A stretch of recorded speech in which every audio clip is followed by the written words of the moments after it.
യേശുവേ നിൻ പാദം കുമ്പിടുന്നേ. യേശുവേ നിൻ പാദം കുമ്പിടുന്നേ. യേശുവേ നിൻ പാദം കുമ്പിടുന്നേ. കർത്താവിൻ്റെ പരിശുദ്ധ നാമത്തിന് മഹത്വം ഉണ്ടാകും.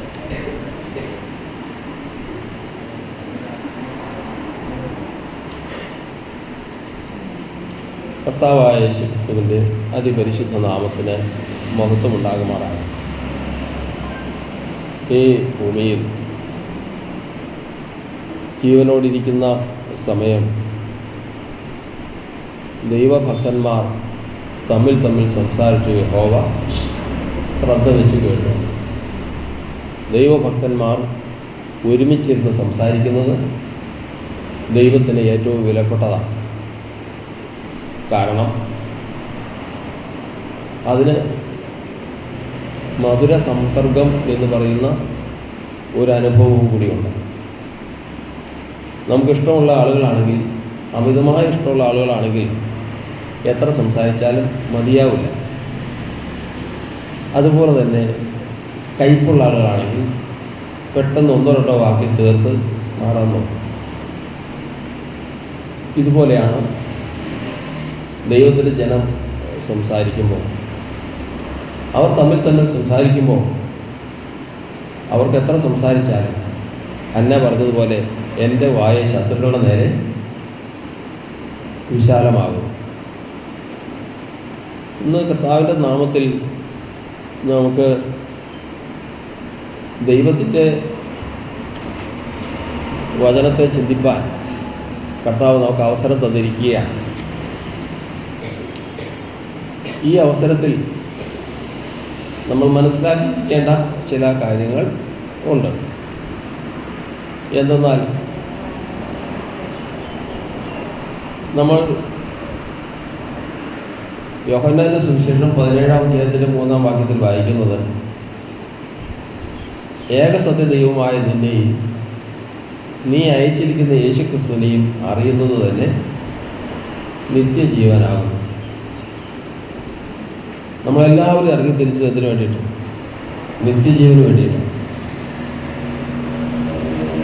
നിത്യജീവന് വേണ്ടിയാണ് നമ്മളുടെ ഈ ഓട്ടവും അധ്വാനവും എല്ലാം. അതിനു വേണ്ടിയിട്ട് നമ്മളെല്ലാം വിട്ട് നമ്മൾ ആ പരമ വീട് രാത്രിയിലേക്ക് പോവുകയാണ്. പക്ഷെ അതിനുള്ള ഒരൊറ്റ വാക്യം കർത്താവ് പറയുകയാണ്, 2 കാര്യങ്ങൾ അറിഞ്ഞാൽ മതി, നീ ലക്ഷ്യം വെച്ചിരിക്കുന്ന കാര്യം നിനക്ക് സാധ്യമാകും. ഏതൊക്കെയാണ്? ഏക സത്യ ദൈവത്തെ അറിയണം, രണ്ടാമത് അയക്കപ്പെട്ടിരിക്കുന്ന യേശുക്രിസ്തുവിനെ അറിയണം. ഇത് 2 അറിഞ്ഞാൽ മതി, നിൻ്റെ ആഗ്രഹം സാധിച്ചു, നിൻ്റെ ആവശ്യം സാധിച്ചു. നിത്യജീവനല്ല വന്നിരിക്കുന്നത്. നിത്യജീവൻ കിട്ടാൻ ഈ 2 കാര്യങ്ങൾ മതി. ഏകസത്യ ദൈവം ആരെന്ന്, അയക്കപ്പെട്ടിരിക്കുന്ന യേശുക്രിസ്തു ആരെന്ന് അറിഞ്ഞാൽ മതി. അവിടെയാണ് പ്രശ്നങ്ങൾ ആരംഭിക്കുന്നത്. ഞാൻ ഏകദേശം ദൈവകൃപയാൽ 91 കാലഘട്ടം, ഏതാണ്ട് 34 വർഷം മുൻപ് കർത്താവിൻ്റെ കൃപയാൽ വിശ്വാസത്തിൽ വന്നതാണ്. അങ്ങനെ സന്ദർഭവശാൽ ഇന്ത്യ ജീസസ് പെന്തക്കോസ്ത് സഭ, അതായത് UPC അടിസ്ഥാനപ്പെടുത്തിയിട്ടുള്ള ഉപദേശവും ജീവിതവും ഒക്കെ ആയിരിക്കുന്ന ഇന്ത്യ ജീസസ് പെന്തക്കോസ്ത് സഭ എന്ന പ്രസ്ഥാനത്തിൽ ഇത്രയും കാലം ആയിരുന്നു, ഇന്നും അതിൽ തന്നെ ആയിരിക്കുന്നു, എന്നും അതിൽ തന്നെ അവസാനിക്കാനും ഈ ലോകത്തിലെ ജീവിതം തീർക്കാൻ ആഗ്രഹിക്കുന്നു. അപ്പോൾ നമ്മളിവിടെ ചിന്തിക്കുന്നത്, ഇത്രയും ഓട്ടവും അധ്വാനവും എല്ലാം നമ്മളെല്ലാം വിട്ട് കർത്താവിൻ്റെ അടുക്കിലേക്ക് വരുമ്പോൾ നമുക്ക് വേണ്ടത് നിത്യജീവൻ വേണം. നിത്യജീവന് 2 വഴികളാണ് ഇപ്പം നമ്മൾ വേണ്ടത്. ഏകസത്യ ദൈവത്തെ അറിയണം, അയക്കപ്പെട്ടിരിക്കുന്ന യേശുക്രിസ്തുവിനെ അറിയണം. ഇത് 2ഉം ഒരു മനുഷ്യൻ അറിയുക എന്ന് പറയുന്നത്, ഒന്നാമത്തെ കാര്യം നമ്മൾ മനസ്സിലാക്കേണ്ടത്, ഇതറിയുന്നവൻ അല്ലെങ്കിൽ അറിയണമെങ്കിൽ അതുപോലെ അവൻ ജീവിതത്തിൽ ദൈവത്തോട് ബന്ധപ്പെട്ടിരിക്കണം. ഇല്ലാത്തവന് അതറിയാൻ സാധിക്കില്ല. അല്ലാത്തവന് അത് ദൈവത്തിൽ നിന്ന് പ്രാപിപ്പാൻ സാധിക്കുകയില്ല. കാരണം ഇത് ദൈവത്തിൽ നിന്ന് പ്രാപിക്കുന്നതാണ്. മറ്റുള്ള കഥപുസ്തകം വായിക്കുന്നത് പോലെയല്ല സത്യവേദപുസ്തകം വായിക്കുന്നത്. സത്യവചനം കേൾക്കുകയും പ്രാപിക്കുകയും ചെയ്യണമെങ്കിൽ ആദാം പാപം ചെയ്യുന്നതിന് മുമ്പ് കർത്താവ് പറയുന്ന വാക്യങ്ങൾ അതിന് സംശയമൊന്നും വേണ്ട, അവന് ഗ്രഹിക്കാൻ കഴിയുമായിരുന്നു. എന്നാൽ പാപത്തിന് ശേഷം, മനുഷ്യൻ പാപത്തിൽ വീണതിന് ശേഷം ദൈവം അവനോട് പിന്നെ നേരിട്ട് സംസാരിക്കുന്നില്ല. പലപ്പോഴും നമ്മൾ വചനത്തിൽ നിന്ന് ഗ്രഹിച്ചിട്ടുണ്ട് തെറ്റിപ്പോയ ഒരു മനുഷ്യൻ, എത്രയോ പേര് തെറ്റിപ്പോയി. ആ തെറ്റ് മനുഷ്യൻ ചെയ്യുമ്പോൾ നമ്മൾ പറയുന്ന പോലെ ഈ കർത്താവിൻ്റെ മഹാപ്രത്യക്ഷതയിൽ വന്നു നിന്നുകൊണ്ട് നീ അത് ചെയ്യരുതെന്ന് പറഞ്ഞാൽ അവൻ ചെയ്യുമോ? ചെയ്യില്ല. പക്ഷെ അവൻ ആ തെറ്റ് ചെയ്ത് ദോഷത്തിലൊക്കെ കൊണ്ടുപോയി. എന്തുകൊണ്ട്? ദൈവം മനുഷ്യനെ സ്നേഹിക്കുന്നു. ഞാനൊരു എനിക്കൊരു വീഴ്ച വന്നു, ആ വീഴ്ച അതിൽ ഞാൻ ഏർപ്പെടുമ്പോൾ കർത്താവ് വന്നിട്ട് പറഞ്ഞാൽ പോലെ ഈ അഗ്നിജ്വാലകത്തുള്ള കണ്ണുള്ള ആൾ വന്നിട്ട് പറയാ നീ അത് ചെയ്യരുതെന്ന് പറഞ്ഞപ്പോൾ ഞാൻ ചെയ്യുമോ? ചെയ്യില്ല. എന്തുകൊണ്ട് പറഞ്ഞില്ല? കർത്താവിൻ്റെ വചനം പറയുന്നത് പാപത്തിന് ശേഷം മനുഷ്യൻ്റെ പുറമെയുള്ള മനുഷ്യനോട് ദൈവം സംസാരിക്കുന്നില്ല. കാരണം തലേ ദിവസം വരെയും വസ്ത്രമൊന്നും ഇല്ലായിരുന്നു. കർത്താവിൻ്റെ അടുക്കൽ വരാൻ അവന് ഒരു മടിയും ഉണ്ടായിരുന്നില്ല. പക്ഷെ പിറ്റേ ദിവസം വന്നപ്പോൾ കർത്താവിൻ്റെ ശബ്ദം കേട്ട് അവൻ ഓടി ഒളിച്ചു. എന്താ നീ ഓടി ഒളിച്ചത്? ഞാൻ നഗ്നനാണെന്ന്. നിന്നെ ഈ നഗ്നെന്ന് നിന്നോട് ആര് പറഞ്ഞു? ഇന്നലെ നിനക്ക് വസ്ത്രം ഉണ്ടായിരുന്നോ? ഇല്ല. ഇന്ന് വസ്ത്രമുണ്ടോ? ഇന്നിപ്പോൾ വസ്ത്രമില്ല. അപ്പം ഇന്ന് നാണം തോന്നി, ഇന്നലെ നാണം തോന്നിയില്ല. അതെന്താ കാരണം? അതായത് അവൻ്റെ പുറമെയുള്ള മനുഷ്യൻ മാറിയിരിക്കുന്നു. നിഷ്കളങ്കൻ. ഇപ്പോൾ ജനിച്ച് വീഴുന്ന നിഷ്കളങ്കമായിട്ട് നടക്കുന്ന ഈ കുഞ്ഞിന് ഒരു വസ്ത്രമില്ലാതെ നടക്കുന്നു, ഓടി നടക്കുന്നു. അവനെ വസ്ത്രം ഒളിപ്പിക്കാൻ വേണ്ടിയിട്ട് നമ്മൾ ശാസിക്കണം. കാരണം അവന് കളങ്കമില്ല. അപ്പോൾ ഇവിടെ കളങ്കപ്പെട്ട ഒരു മനുഷ്യൻ്റെ വ്യക്തിത്വവുമായിട്ടാണ് മനുഷ്യരെല്ലാവരും ജീവിക്കുന്നത്. അതുകൊണ്ട് തന്നെ മനുഷ്യൻ പുറമെയുള്ള മനുഷ്യനോട് ദൈവം സംസാരിക്കുന്നില്ല. പിന്നെ സംസാരിക്കുന്ന ആരോടാ? പിന്നെ സംസാരിക്കുന്നു പറഞ്ഞിരിക്കുന്നത് നമ്മുടെ അന്തരാത്മാവിൽ ഈ വചനം ചെല്ലണം. അതിനുവേണ്ടി എന്ത് ചെയ്യണം? അതിനുവേണ്ടി ചെവികളെ തുറക്കണം. നമ്മുടെ ജീവിതത്തിൽ നമ്മൾ വായിച്ച് കേട്ടിട്ടുണ്ട്, ആത്മാവ് സഭകളോട് പറയുന്നത് എന്തെന്ന്? ചെവിയുള്ളവൻ കേൾക്കട്ടെ. അപ്പം ചെവി ഇല്ലാത്തതാരാണ്? എല്ലാവർക്കും ചെവിയുണ്ട്. പക്ഷെ ഈ ചെവിക്ക് ഒരു പ്രത്യേകതയുണ്ട്. എന്ത്? തുളച്ച ചെവികൾ, തുളയ്ക്കാത്ത ചെവികൾ. തുളച്ച ചെവികളുള്ളവർക്ക് ദൈവത്തിൻ്റെ വചനം നേരെ അകത്തേക്ക് ചെല്ലും. തുളയ്ക്കാത്ത ചെവികളുള്ളവർക്ക് മണിക്കൂറുകൾ നിന്ന് നമ്മൾ പ്രസംഗിച്ചാലും പ്രസംഗം കഴിയുമ്പോൾ ഒരു പ്രസംഗത്തിൽ ഒരു 1.25 മണിക്കൂറോളം കാര്യങ്ങളുണ്ടായിരുന്നു. ആ പ്രസംഗത്തിൻ്റെ ഇടയ്ക്ക് പറഞ്ഞ് ഈ പറയുന്നത് ഒന്നും ശ്രദ്ധിക്കാത്ത ആളുകളും ഇതിനകത്തുണ്ട് എന്നൊരു വാക്കും കൂടെ പ്രാസംഗികൻ പറഞ്ഞു. ഇവിടെ ഒരു വീട്ടിൽ ചെന്ന് മോൻ അമ്മയോട് ചോദിച്ചു, എങ്ങനെയുണ്ടായിരുന്നു പ്രസംഗം? പ്രസംഗം വലിയ തെറ്റില്ലായിരുന്നു. എന്തായിരുന്നു? ഈ പറയുന്നത് ശ്രദ്ധിക്കാത്തവരവിടെ ഉണ്ടെന്നാണ് കർത്താരദാസൻ പറഞ്ഞു. അപ്പോൾ ഒരു 1.25 മണിക്കൂർ പ്രസംഗിച്ചതും കേട്ടില്ല, ഈ ഒരു വാക്യം മാത്രം കേട്ടു. എല്ലാവരും ഇവിടെ പറയുന്നത് ശ്രദ്ധിക്കാത്തവരും ഇവിടെ ഉണ്ടെന്നുള്ളൊരു വാക്യം മാത്രം ആ അമ്മച്ചി കേട്ടു. കാരണം ചെവികൾ അടഞ്ഞിരിക്കുക. എന്താണ് അതിൻ്റെ കാരണം? ഈ ചെവികളിൽ കൂടി ഒരാൾ അകത്ത് കയറിയതാണ്. ഹൗവയുടെ ചെവിയിൽ കൂടി ദൈവത്തിൻ്റെ വചനത്തെ അവിശ്വസിക്കത്തക്കതായ ഒരു ഉപദേശം കയറിയതാണ്. തിന്നുന്ന നാളിൽ നിങ്ങൾ മരിക്കുകയില്ല, ഇത് തിന്നുന്ന നാളിൽ നിങ്ങൾ ദൈവത്തെ പോലെ ആകുമെന്നുള്ളത് ഈ ചെവികളെ കേട്ടതാണ്. ദൈവത്തിൻ്റെ വചനത്തിന് വിരുദ്ധമായിട്ടാണ് പറഞ്ഞത്. അത് അവൾ വിശ്വസിച്ചു. അങ്ങനെ അകത്ത് കയറിയവൻ വാതിലങ്ങ് അടച്ചു. പിന്നെ ഈ ചെവികളിൽ കൂടി ദൈവത്തിൻ്റെ വചനം അകത്തേക്ക് പ്രവേശിക്കാതെയായി. ഇങ്ങനെ വരുമ്പോഴാണ് കർത്താവ് തൻ്റെ ജനത്തെ വിളിച്ചതിന് ശേഷം അവരുടെ ചെവി തുളയ്ക്കുകയാണ് ആദ്യം. വിശ്വാസത്തിൽ കൊണ്ടുവന്നവരിൽ ചെവി തുളയ്ക്കുന്നവർ. എങ്ങനെ ചെവി തുളയ്ക്കുന്നത്? കർത്താവിൻ്റെ വചനം 50-ാം സങ്കീർത്തനത്തിൽ വായിച്ചു. 40-ാം അധ്യായത്തിൻ്റെ 6-ാം വാക്യം വായിക്കണം.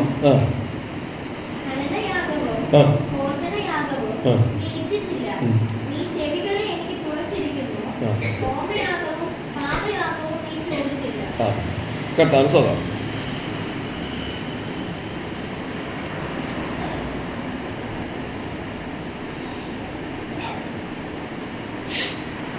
കർത്താവിന് സ്തോത്രം. അപ്പോൾ 50-ാം സങ്കീർത്തനത്തിൻ്റെ 5-ാം വാക്യം കൂടെ വായിക്കാം.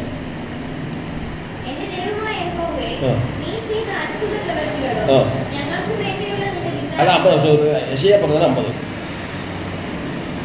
യെശയ്യാ പ്രവചനം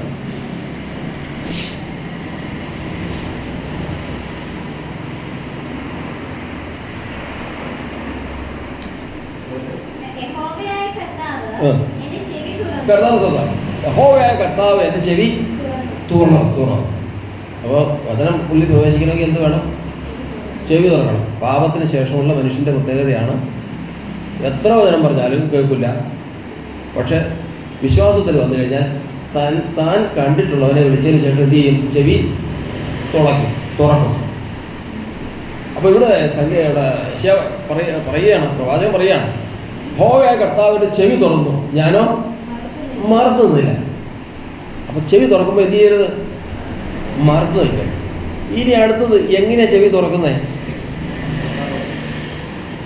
ഇയ്യോബിന്റെ പുസ്തകം 36:15.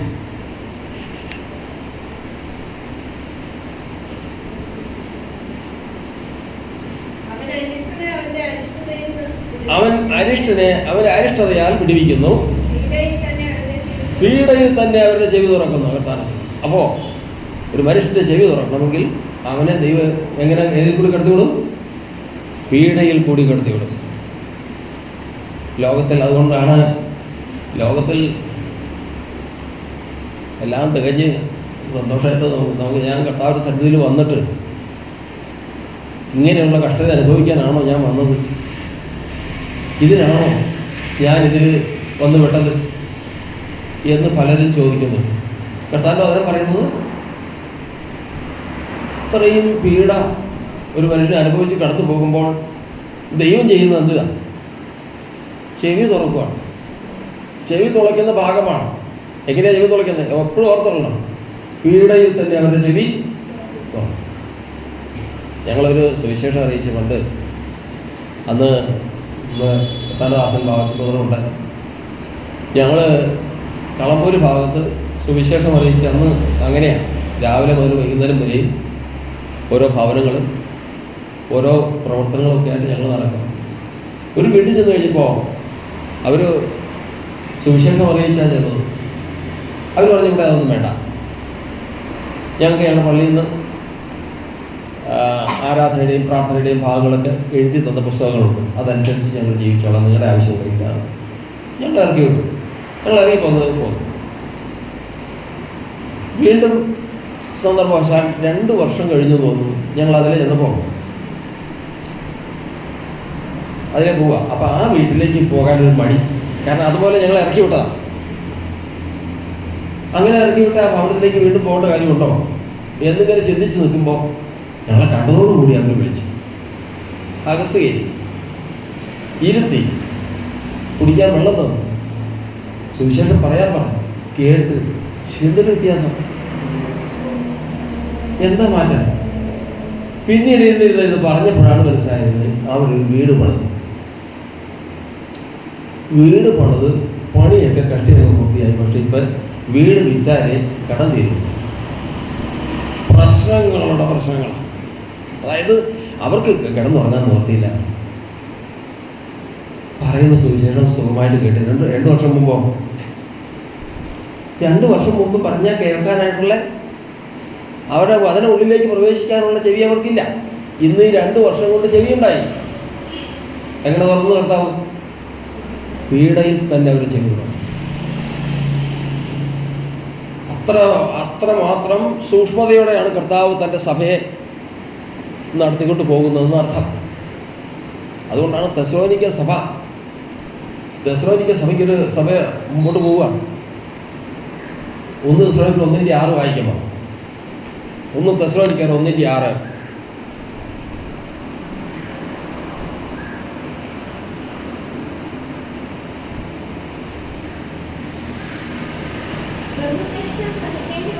ബഹുകഷ്ടം.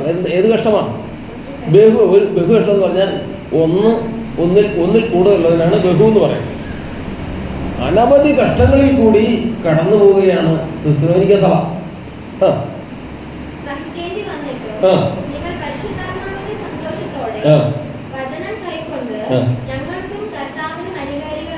പക്ഷെ ഈ സമയത്ത് എന്ത് ചെയ്തു? ബഹു കഷ്ടം സഹിക്കേണ്ടി വന്നു കഴിഞ്ഞപ്പോൾ വചനം പറഞ്ഞപ്പോൾ അവരെ അത് കേട്ടു. അപ്പോൾ ഓർത്തു കൊള്ളണം, ദൈവം നമ്മെ നടത്തിക്കൊണ്ടു പോകുന്ന വഴികൾ അത്ര ഭയങ്കരമാണ്. നമുക്കറിയാമോ, ഇത്രമാത്രം ഞാൻ പേടിപ്പിക്കപ്പെടുന്നു.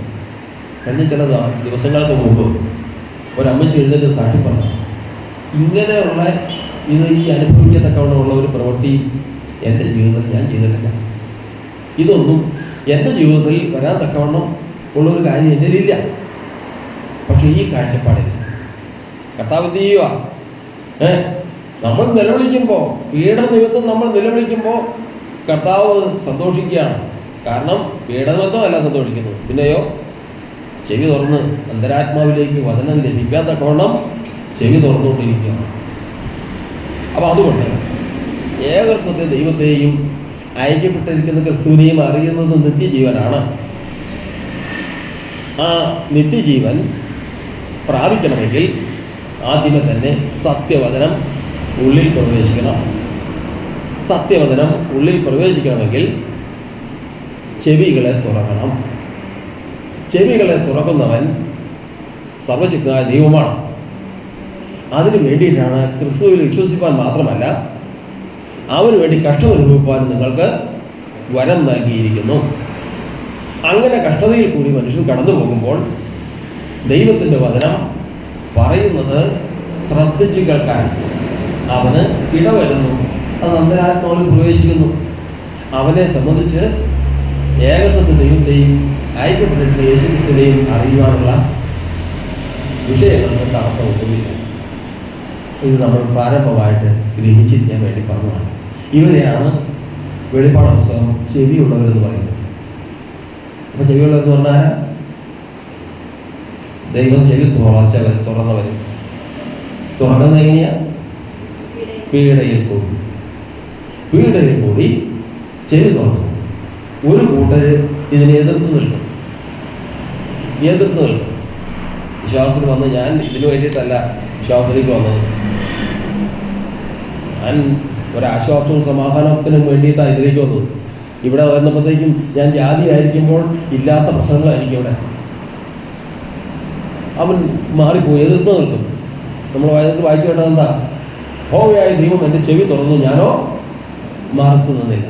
മറുത്തു നിൽക്കരുത്, ശയപ്രധാനമാണ്. ഇതെല്ലാം നിങ്ങൾ ആശയം കുറിച്ച് വെച്ചാൽ മതി. അതിലൊക്കെയും റെഫറൻസും നോട്ടും തരും. ഓരോന്നോരോന്നെടുത്ത് വായിപ്പിച്ചു കഴിഞ്ഞാൽ സമയം മുൻപോട്ട് പോകുന്നതുകൊണ്ട് അത് നമുക്ക് പ്രയാസമുണ്ടാകും. കർത്താവ് സ്തോത്രം.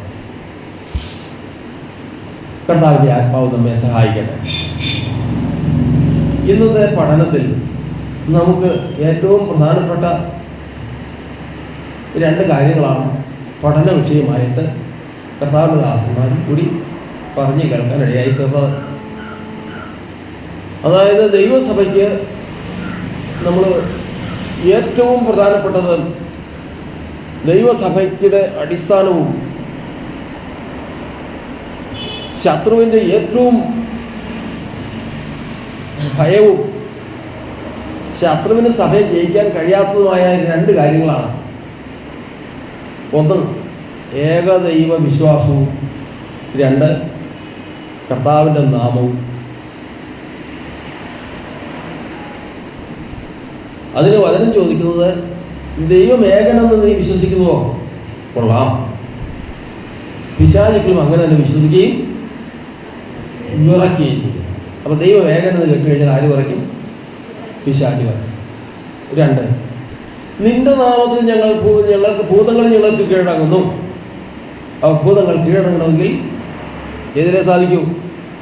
കർത്താവിൻ്റെ നാമത്തിൽ മാത്രമേ സാധിക്കൂ. അപ്പോൾ രണ്ട് കാര്യങ്ങളാണ് ഒരു മനുഷ്യ ജീവിതം, ക്രിസ്തീയ ജീവിതത്തിൽ വന്നു കഴിഞ്ഞാൽ ആദ്യം ഇതിനൊന്ന് പരിശോധിക്കണം. എന്ത് പ്രയോജനം ഞാനിതിൽ വന്നിട്ട്? ഇപ്പം 36 വർഷമായി. എന്ത് പ്രയോജനം? പ്രയോജനമുണ്ട്. ഈ രണ്ട് കാര്യങ്ങൾ എനിക്ക് വിശ്വാസമായിട്ട് അവകാശമായിട്ട് കിട്ടിയിട്ടുണ്ടെങ്കിൽ ഞാൻ ഉദ്ദേശിച്ചു വന്നത് കർത്താവ് എനിക്ക് തന്നിട്ടുണ്ട്. ഏതൊക്കെയാണ്? ഏകദൈവ വിശ്വാസം, രണ്ട് കർത്താവിൻ്റെ നാമം. കർത്താവ് സഭയെ സ്ഥാപിക്കുമ്പോൾ ഇപ്രകാരം പറഞ്ഞു, ഈ പാറമേൽ ഞാൻ എൻ്റെ സഭയെ പണി. പത്രോസ് എന്ന പാറയല്ല, പിന്നെയോ നീ പത്രോസ് ആകുന്നു, ഈ പാറമേൽ ഞാൻ സഭയെ പണി എന്ന് പറഞ്ഞു കഴിഞ്ഞാൽ ക്രിസ്തു എന്ന പാറമേൽ ഞാൻ എൻ്റെ സഭയെ പണി. പാതാള ഗോപുരങ്ങൾ അതിനെ ജയിക്കില്ല. പാതാള ഗോപുരങ്ങൾ ജയിക്കാത്ത ഗോപുരമുണ്ട്, ഗോപുരങ്ങളുണ്ട്. ഗോപുരം എന്ന് പറഞ്ഞാൽ എന്താ? ഗോപുരം എന്ന് പറയുന്നത് യഹോവയുടെ നാമം ബലമുള്ള ഗോപുരം. ഗോപുരങ്ങൾ എന്ന് പറയുന്നതോ സകല ജാതികളും താന്താങ്ങളുടെ ദേവന്മാരുടെ നാമത്തിൽ നടക്കുന്നു. അപ്പോൾ ദൈവത്തിൻ്റെ നാമമാണ് ഗോപുരം, അന്യദൈവങ്ങളുടെ നാമങ്ങളാണ് ഗോപുരങ്ങൾ. അതാണ് തമ്മിലുള്ള യുദ്ധമാണെന്നാണ് പറഞ്ഞതിൻ്റെ അർത്ഥം. അപ്പോൾ ഇവിടെ നിന്ന് ഈ രണ്ട് കാര്യങ്ങൾ ഒരു വിശ്വാസിയുടെ ജീവിതത്തിൽ, പ്രത്യേകിച്ച് യേശുനാമക്കാരുടെ അല്ലെങ്കിൽ ഏകദൈവ വിശ്വാസികളുടെ ജീവിതത്തിൽ പ്രാപിച്ചിരുന്നാൽ അവൻ്റെ ഓട്ടം ധന്യമാണ്. ഇല്ല എങ്കിൽ നമ്മൾ മുമ്പ് കേട്ടതുപോലെ എത്രയോ പേര് ഇതിന് വന്നതിന് ശേഷം മാനസാന്തരപ്പെട്ട് അന്യപ്രദേശത്തിലേക്ക് പോയി. എത്ര പേര് തിരിച്ചു പോയി? ഭയങ്കരമാണ്. കാരണം യഥാർത്ഥത്തിൽ കാര്യം എന്താ? ഈ രണ്ട് കാര്യങ്ങൾ അവർക്ക് കിട്ടിയിട്ടില്ല. ദൈവം ഏകനെന്ന് ചോദിച്ചു കഴിഞ്ഞാൽ ദൈവം ഏകനാണോ? അതെ, അതാ എൻ്റെ വിശ്വാസം. ദൈവം ഏകൻ എന്ന് പറഞ്ഞു കഴിഞ്ഞാൽ പിതാവ് ദൈവമാണോ? അതെ. പരിശുദ്ധാത്മാവ് ദൈവമാണോ? അതെ. പരിശുദ്ധാത്മാവ് ദൈവമാണ്. പുത്രൻ ദൈവമാണോ? പുത്രൻ ദൈവത്തോട് സമയം ദൈവമാണോ? പിന്നെ ഇങ്ങനെ ഏകനാവണം? ഒപ്പം കുഴങ്ങി. പിന്നെ കർത്താവ് പറഞ്ഞത് എന്താ? പിതാവിൻ്റെയും പുത്രൻ്റെയും പരിശുദ്ധാത്മാവിൻ്റെ നാമത്തിൽ സ്നാനപ്പെടുത്തണം. നിങ്ങൾ ചെയ്യുന്നത് എന്താ? യേശുക്രിസ്തുവിന്റെ നാമത്തിലാണ്. ഏതാ ശരി? ഉത്തരവില്ല, മറുപടിയില്ല. അപ്പം അവിടെ നിന്ന് കുഴങ്ങി പോവുക. ഞാനെന്താ ഈ പറയുന്നത്? എന്താ വിശ്വസിക്കുന്നത്? അപ്പോൾ എല്ലാവരും പറഞ്ഞു കൊടുക്കും, എൻ്റെ സഹോദര, വഴി തെറ്റിക്കാൻ പലരും ഉണ്ടാവും. സത്യം ഒന്നേ ഉള്ളൂ. കർത്താവ് പറഞ്ഞാൽ കേട്ടാൽ കേട്ടാത്ത പരിപാടിക്കൊന്നും കേട്ട അത് ശരിയാണ്. അങ്ങനെ ആ വഴിക്കങ്ങ് പോയി.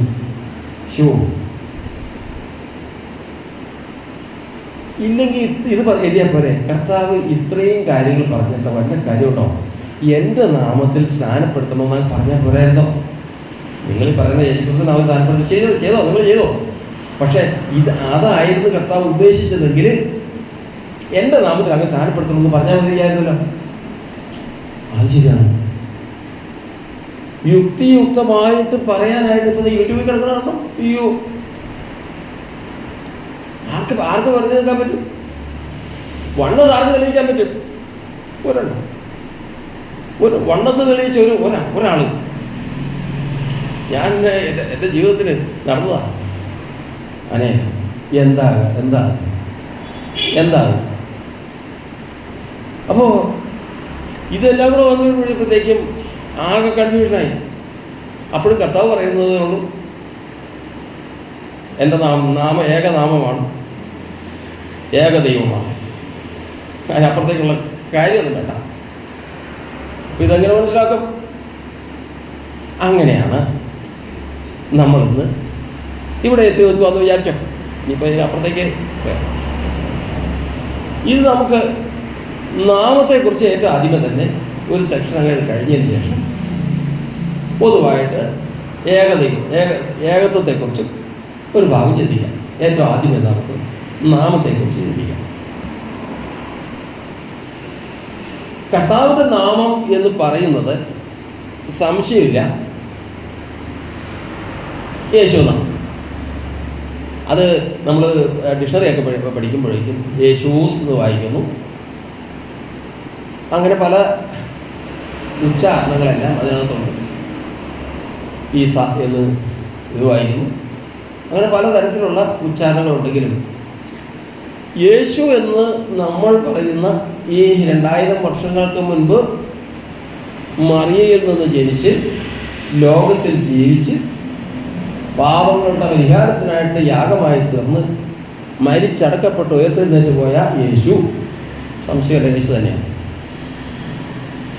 ആ നാമത്തിലാണ് നമ്മുടെ വിശ്വാസം. അപ്പം അവിടെ ചിന്തിക്കുന്നത് യേശു ഒരു കാര്യം പറയും, ഇത് എൻ്റെ നാമമല്ല, ഞാൻ വന്നിരിക്കുന്നത് എൻ്റെ പിതാവിൻ്റെ നാമത്തിലാണ്. എന്ന് പറഞ്ഞാൽ ഇത് യഥാർത്ഥത്തിൽ യേശു ഇപ്പോൾ വന്ന ആളുടെ നാമമല്ല. യോഹന്നാന്റെ സുവിശേഷം 5-ാം അധ്യായത്തിൽ എഴുതിയിരിക്കുന്നു, ഞാൻ എൻ്റെ പിതാവിൻ്റെ നാമത്തിൽ. എല്ലാം റെഫറൻസ് സമ്മറി കുറിച്ച് പോകുന്നുണ്ട്, റെക്കോർഡിങ്ങും ഉണ്ട്. നിങ്ങൾക്ക് അതെല്ലാം അത് കൊണ്ടുപോയി കഴിഞ്ഞ് കേൾക്കാം. ഓരോന്നോരോന്ന് എടുത്തു കഴിഞ്ഞാൽ നമ്മുടെ ഏകാഗ്രത അങ്ങ് മാറും. അതുകൊണ്ടാണ് ഞാൻ എൻ്റെ പിതാവിൻ്റെ നാമത്തിൽ വന്നിരിക്കുന്നു. അപ്പോൾ ഈ നാമം യേശുവിൻ്റെ അല്ല. യോഹന്നാന്റെ സുവിശേഷം 10-ാം അധ്യായത്തിൽ പറഞ്ഞിരിക്കുന്നു, സ്വർഗത്തിലേക്ക് നോക്കി ഈ യേശു പറഞ്ഞു, പിതാവേ നീ എനിക്ക് തന്നിരിക്കുന്ന നിന്റെ നാമത്തിൽ ഇവരെ കാത്തോളണമേ. അത് ശരി. അപ്പോൾ ഒരു ഉറപ്പായി. എന്താ? യേശു എന്ന നാമം ഇവിടെ ഭൂമിയിൽ മറിയിൽ നിന്ന് ജനിച്ച ആളുടെ അല്ല. പിന്നെ ആരെയാ? ഈ വന്നയാൾക്ക് ഒരു പിതാവുണ്ട്, അവൻ ഏകസത്യ ദൈവമാണ്, അവൻ്റെ നാമമാണ് യേശു. ഇത്രയും വചനങ്ങൾ നമ്മൾ ഓർത്തുകൊള്ളണം. അതായത് ഞാൻ പറഞ്ഞ വചനങ്ങൾക്ക് ആധികാരികതയില്ലെങ്കിൽ ഒന്നും ഒരു കാര്യമില്ല.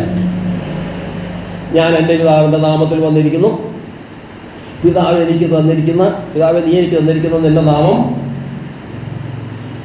ഞാൻ എൻ്റെ പിതാവിൻ്റെ നാമത്തിൽ വന്നിരിക്കുന്നതുകൊണ്ട് നിങ്ങൾ എന്നെ വിശ്വസിക്കുന്നില്ല. ഈ കാര്യങ്ങളൊക്കെയും നമ്മൾ മനസ്സിൽ കരുതിക്കൊള്ളണം. റെഫറൻസ് അവിടെ എഴുതിയെടുക്കുന്നുണ്ട്. അപ്പോൾ നമ്മളിത് നിങ്ങൾ ഇനി അതില്ലാത്തൊരു റെക്കോർഡിങ് ചെയ്യുന്നുണ്ട്, അത് കേട്ടിട്ട് പറഞ്ഞാൽ മതി. ആ റെക്കോർഡിങ്ങും തന്നേക്കാൻ മതി. ഇതിവിടെ 1-2 ഭാഗത്ത് ഒതുങ്ങുന്നതല്ല. ഇത് ഇങ്ങനെ തന്നെ ഇപ്പം അടുത്ത ദിവസം ഈ പറയുന്നതെല്ലാം യൂട്യൂബിലിട്ട് കഴിഞ്ഞാൽ ലോകം മുഴുവൻ കാണുന്നതാണ്. അപ്പോൾ അതുകൊണ്ട് വല്ലതും പറഞ്ഞ് ഒഴിവാകാൻ പറ്റിയ കാര്യങ്ങളല്ല. അപ്പോൾ നമ്മളിപ്പോൾ പറഞ്ഞ് പഠിക്കുന്നത് ലോകത്തിൽ വന്ന് മറിയിൽ നിന്ന് ജനിച്ച ആളുടെ പേരല്ല യേശു. പിന്നെയോ ആ ആൾക്ക് പിതാവുണ്ട്, ആ പിതാവ് ഏകസത്യ ദൈവമാണ്, ആ ഏകസത്യ ദൈവത്തിൻ്റെയാണ് ആ നാമം. ഏകസത്യ ദൈവത്തിന് യേശുവിന് മുമ്പുണ്ടായിരുന്ന അല്ലെങ്കിൽ യേശുവിൻ്റെ പിതാവായ ഏകസത്യ ദൈവത്തിൻ്റെ നാമം നമ്മൾ പൊതുവെ എല്ലാവർക്കും അറിയാവുന്നത് യഹോവയെന്നല്ല.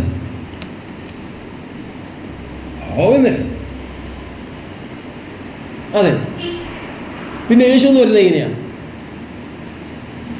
അവിടെയാണ് നമ്മൾ ചിന്തിക്കേണ്ടത്.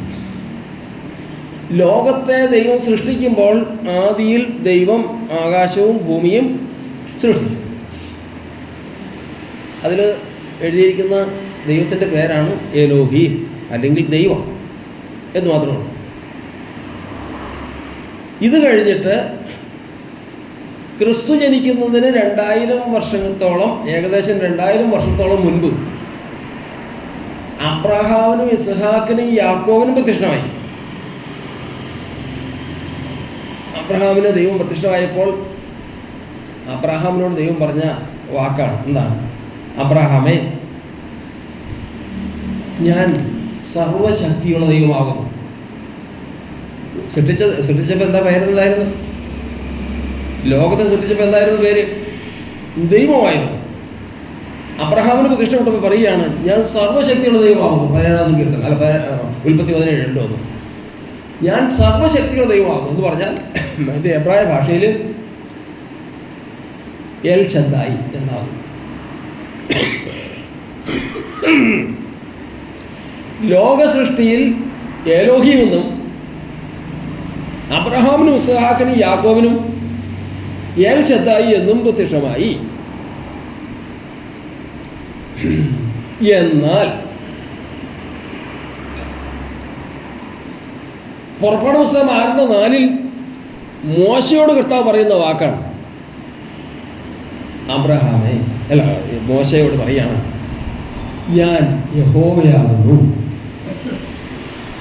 നിങ്ങളുടെ പിതാക്കന്മാരായ അബ്രഹാമിനും ഇസ്ഹാക്കിനും യാക്കോബിനും ഞാൻ ഈ നാമത്തിൽ പ്രത്യക്ഷമായില്ല. ഏത് നാമത്തിൽ?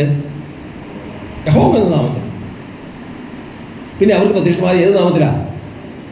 സർവശക്തിയുള്ള ദൈവം എന്നുള്ള നാമം, എൽ ഷദ്ദായി എന്ന നാമത്തിലാണ് ഞാൻ പ്രത്യക്ഷമായത്. പക്ഷെ നിങ്ങൾക്ക് മാത്രം ഞാൻ പ്രത്യക്ഷപ്പെടുന്നതും വെളിപ്പെടുത്തുന്നതുമാണ് നാമമാണ് യഹോവ.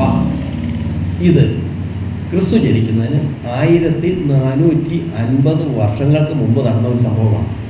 എത്ര വർഷം മുമ്പ് എന്ന് പറഞ്ഞേ? ക്രിസ്തു ജനിക്കുന്നതിന് 1450 വർഷം. അപ്പോൾ 1450 വർഷം മുമ്പ് യഹോവ, 2000 വർഷം മുമ്പ് എൽ ഷദ്ദായി, ലോകാരംഭത്തിങ്കൽ എലോഹീം. അപ്പം അത് പറഞ്ഞ പോലെ ലോകത്തെ സൃഷ്ടിക്കുമ്പോൾ ഏത് നാമം? എലോഹീം. അബ്രഹാമിന് പ്രതിഷ്ഠമാകുമ്പോൾ എൽ ഷദ്ദായി, മോശയ്ക്ക് പ്രതിഷ്ഠമാകുമ്പോൾ യഹോവ. ഇനി അതിൻ്റെ വിശദീകരണം നമുക്ക് ചിന്തിക്കുന്നതിന് മുമ്പ് ഇത് പൊതുവേ ഒന്ന് നമ്മൾ ആരെയാണ് വിശ്വസിക്കുന്നത്, എന്താ ഈ നാമം, ഇതിൻ്റെ മഹിമ എന്താ, ഇതൊക്കെ അറിയണ്ടേ. ഇത് കഴിഞ്ഞതിന് ശേഷം ഇപ്പം ഈ വർഷം നിങ്ങൾ കണക്കുകൂട്ടം മറന്നു പോകരുത്. BC 1450. ക്രിസ്തു ജനിക്കുന്നതിന് എത്ര വർഷം മുമ്പ് എന്ന് പറഞ്ഞാൽ 1450. എത്ര വർഷം കൊണ്ട് കനാൻ ദേശത്തെത്തി? ഇസ്രായേൽ ജനം എത്ര വർഷം കൊണ്ട് കനാൻ ദേശത്തെത്തി? എല്ലാവർക്കും അറിയാവുന്നതല്ലേ? 40 വർഷം. 40 വർഷം. ഈ 40 വർഷം യഹോവയായ ദൈവം ഒരു പ്രവൃത്തി ചെയ്ത്. എന്തൊക്കെയാണ് ചെയ്തത്? എന്താണ് ഈ 40 വർഷം കൊണ്ട് ചെയ്തത്? യെശയ്യാ പ്രവചനം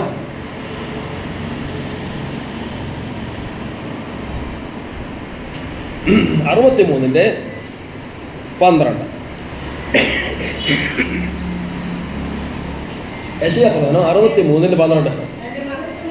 തൻ്റെ മഹത്വമുള്ള ഭുജം. ആരുടെ ഭുജം എന്ന് പറഞ്ഞേ? കേക്ക് എലോഹിമിൻ്റെ ആണോ? അല്ല. എൽ ഷദ്ദായിയുടെ ആണോ? അല്ല. പിന്നെ യഹോവയുടെ ഭുജം. യഹോവയുടെ ഭുജം, മഹത്വമുള്ള ഭുജം, മോശയുടെ വലം കൈക്കൽ ചെല്ലുമാറാക്കി തനിക്ക് എന്ത് നമ്മൾ ഉണ്ടാക്കേണ്ടതിന്? അപ്പൊ യഹോവ തനിക്കൊരു ശാശ്വത നാമം ഉണ്ടാക്കേണ്ടതിന് വേണ്ടി എന്ന് പറയുമ്പോൾ യഹോവ എന്നുള്ളത് ശാശ്വത നാമമാണോ? സംശയം എന്താ? പറ. അല്ല. യഹോവ എന്ന് പറയുന്നത് ആ അർത്ഥത്തിൽ തന്നെ ശാശ്വത നാമമല്ല. കാരണം യഹോവ ഒരു ശാശ്വത നാമം ഉണ്ടാക്കേണ്ടതിന് വേണ്ടിയിട്ട് തൻ്റെ മഹത്വമുള്ള ഭുജം മോശയുടെ വലം കൈക്കൽ ചെല്ലുമാറാക്കി. അടുത്ത വായിച്ചോ. അവരുടെ മുമ്പിൽ വെള്ളം, അതായത് സമുദ്രത്തെ വിഭാഗിച്ചു. അപ്പൊ വിഭാഗിച്ചതാരാ? കടലിന്മേൽ വടി നീട്ടിയതാരാ? വടി നീട്ടിയത് മോശ. ആ മോശയുടെ വലം കൈക്കൽ ആരുടെ ഭുജമുണ്ടായിരുന്നു? യഹോവയുടെ ഭുജമുണ്ടായിരുന്നു. അപ്പോൾ യഹോവയുടെ ഭുജത്താൽ മോശയുടെ വലം കൈക്കൽ ചെല്ലുമാറാക്കിയ ഭുജം നമ്മൾ പുറമേ കാണുന്നില്ല. എല്ലാവരും നോക്കിയപ്പോൾ മോശ തൻ്റെ വടിയെടുത്ത് കടലിൽ നേരെ നീട്ടുന്നു. പക്ഷേ അദൃശ്യമായ കർത്താവിൻ്റെ ഭുജം മോശയുടെ വലം കൈക്കലുണ്ടായിരുന്നു. ഇങ്ങനെ നീട്ടിയപ്പോൾ ചെങ്കടൽ വിഭാഗിച്ചു. ഇനി അടുത്ത് വായിച്ചോ.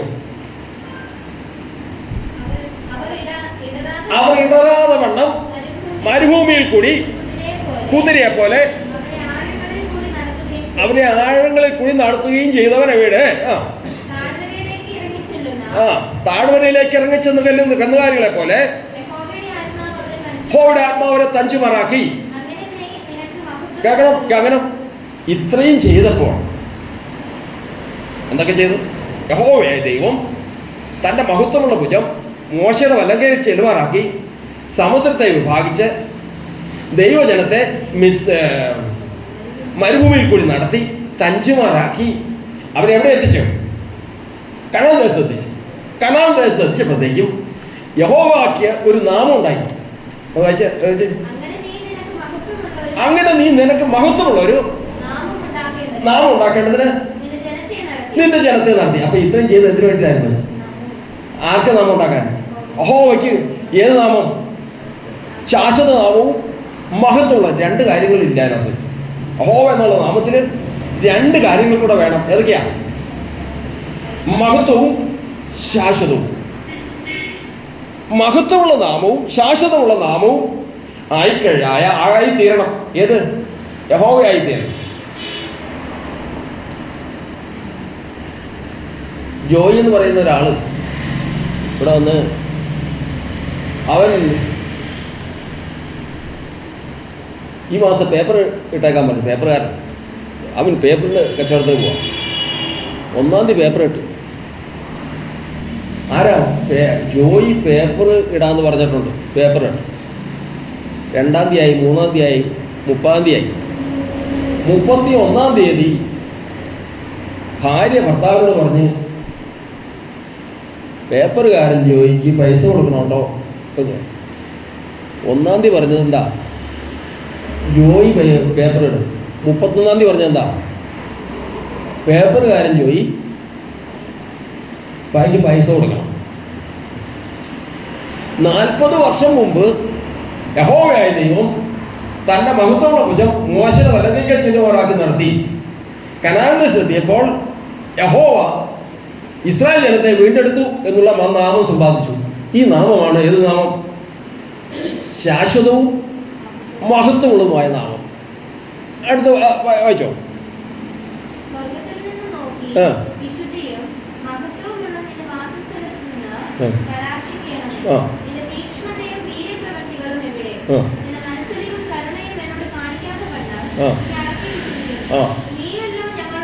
നീയല്ലോ ഞങ്ങളുടെ പിതാവ്.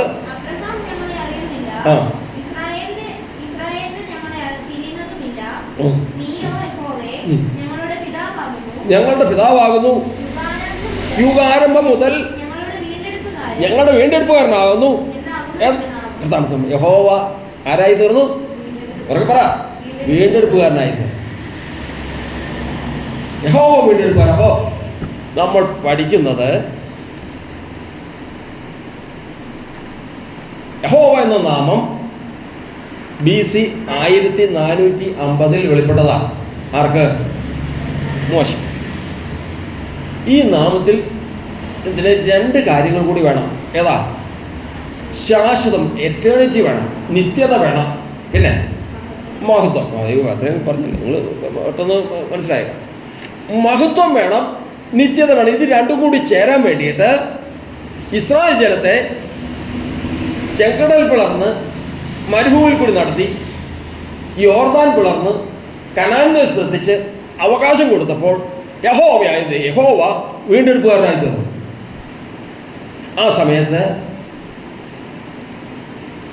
മൂന്നിൻ്റെ മകനായ യോശുവയുടെ പേരിൽ ഹോശയ എന്നായിരുന്നു. ഹോശയ എന്ന് പറഞ്ഞാൽ വീണ്ടെടുപ്പുകാരൻ.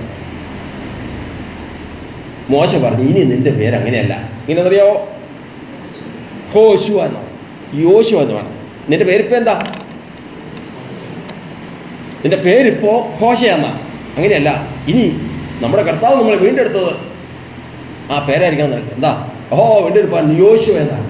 ഇതേത് ഭാഷയിൽ? എബ്രായ ഭാഷയിൽ. അപ്പം വർഷം എത്രയായി?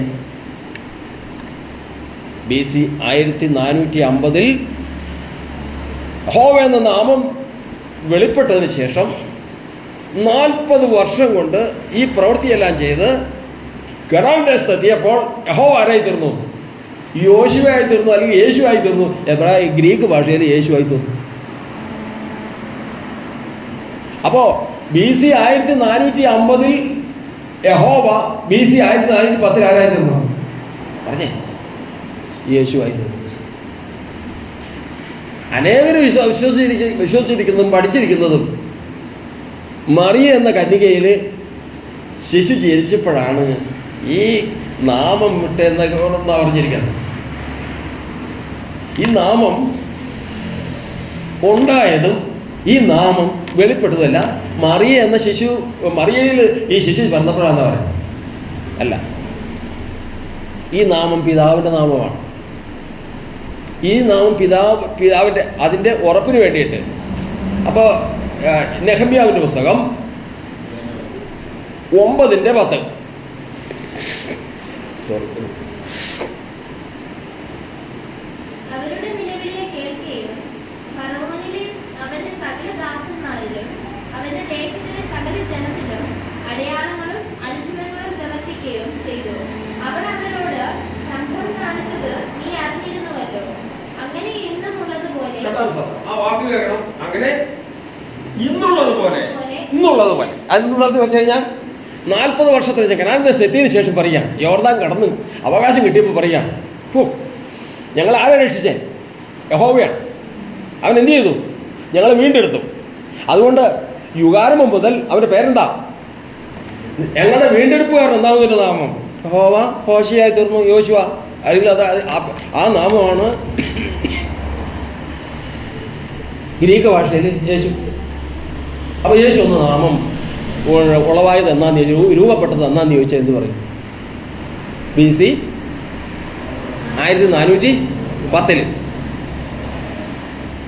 BC 1450 ദൈവത്തിൻ്റെ നാമം എന്തായിരുന്നു വെച്ചാൽ എന്ത് പറയും?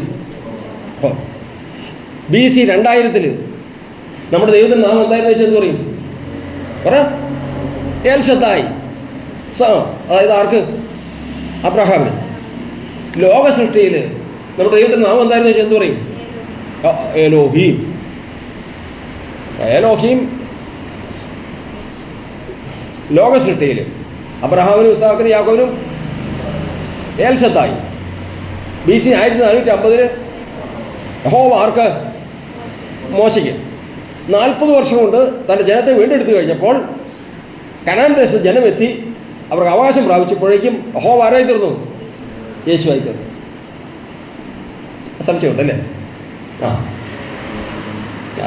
ഇപ്പം തിരുത്തണോ അത് പിന്നീട് ഇത് മതിയാ? പറഞ്ഞു. പറഞ്ഞു.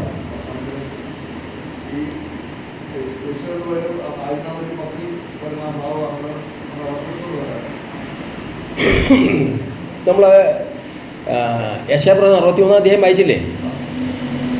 യുഗാരംഭം മുതൽ ഞങ്ങളുടെ വീണ്ടെടുപ്പുകാരൻ ഒന്നാമതൊരു നാമം. ആരുടെ നാമം? യഹോവയുടെ നാമം. യഹോവ എന്ന നാമം യഹോവ പ്ലസ് വീണ്ടെടുപ്പുകാരൻ ഹോശയ. യാഹ് ഹോശയായി തീർന്നു. യഹോശുവ അല്ലെങ്കിൽ യേശു അല്ലെങ്കിൽ ജോഷുവ. എബ്രായ ഭാഷയിൽ യോശുവ, ഗ്രീക്ക് ഭാഷയിൽ യേശു. അതതിൻ്റെ ബൈഫർക്കേഷൻ ഇതിനകത്തുനിന്ന് റെഫറൻസ് സ്ട്രോങ്സിൻ്റെ ബൈബിൾ എടുത്ത് നോക്കിയാൽ അറിയാം. പറഞ്ഞു.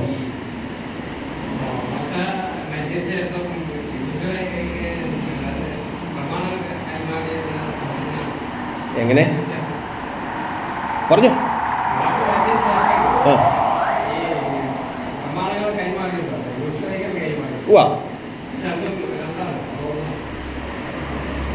അല്ല, അതിപ്പോൾ ഇവിടുത്തെ ഈ നമ്മുടെ സബ്ജക്റ്റുമായിട്ട് എന്താ ബന്ധം? പറഞ്ഞു.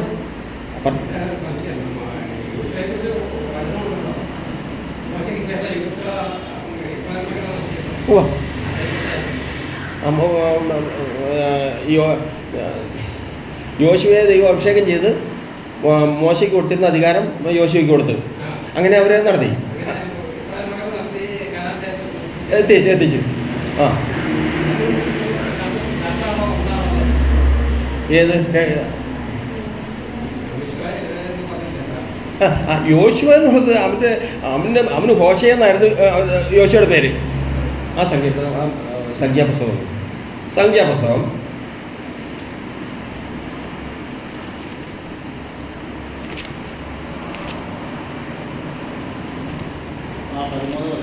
പതിമൂന്ന് 16 13 അധ്യായത്തിന്റെ 16 വാക്യം.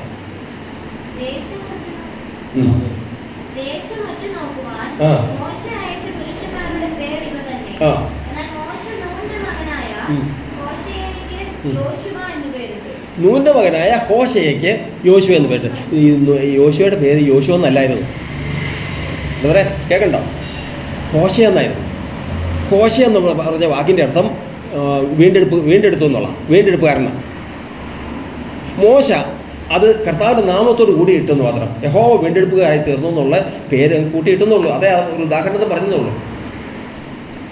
എന്തെങ്കിലും സംശയമുണ്ടെങ്കിൽ കുറിച്ച് വെച്ചോ. ബ്രദറിന് മനസ്സിലായോ കാര്യങ്ങൾ തെളിഞ്ഞോ? ഈ സ്റ്റേറ്റ്മെൻറ്റ് എഴുതി വെച്ചോളണം. ഇതിനെ സംബന്ധിച്ച് എന്തെങ്കിലും കാര്യങ്ങളുണ്ടെങ്കിൽ നമുക്ക് പിന്നീട് ചിന്തിക്കാം. അപ്പോൾ വീണ്ടും നമ്മൾ ചിന്തിക്കാം. ഒരിക്കൽ കൂടി ഇത് വിട്ടുപോകരുത്. ലോകം സൃഷ്ടിച്ചപ്പോൾ ഉറക്കെ പറ എലോഹീം. BC 2000 L ഷദ്ദായി. അത് അബ്രഹാമിന് പറയുന്നതായിട്ട് ഉൽപ്പത്തി പുസ്തകം 17-ാം അധ്യായം. പിന്നീട് പുറപ്പാട് പുസ്തകം 6:4 യഹോവ. ഈ യഹോവയായ ദൈവം പ്രവർത്തിച്ച് 40 വർഷം കൊണ്ട് ജനത്തെ വീണ്ടെടുത്തപ്പോൾ യഹോവ വീണ്ടെടുപ്പുകാരനായി തീർന്നു. യഹോശുവ യേശു എന്ന പദം അങ്ങനെയാണ് ആദ്യം ഉളവായത്. ഇതാണ് പിതാവായ ദൈവം സമ്പാദിച്ച നാമം. അങ്ങനെ ഇന്നുള്ളതുപോലെ നീ നിനക്കൊരു നാമം സമ്പാദിച്ചിരിക്കുന്നു. ഈ നാമത്തിലാണ് ശാശ്വതമായ നാമമുള്ളത്, മഹത്വമുള്ളത്.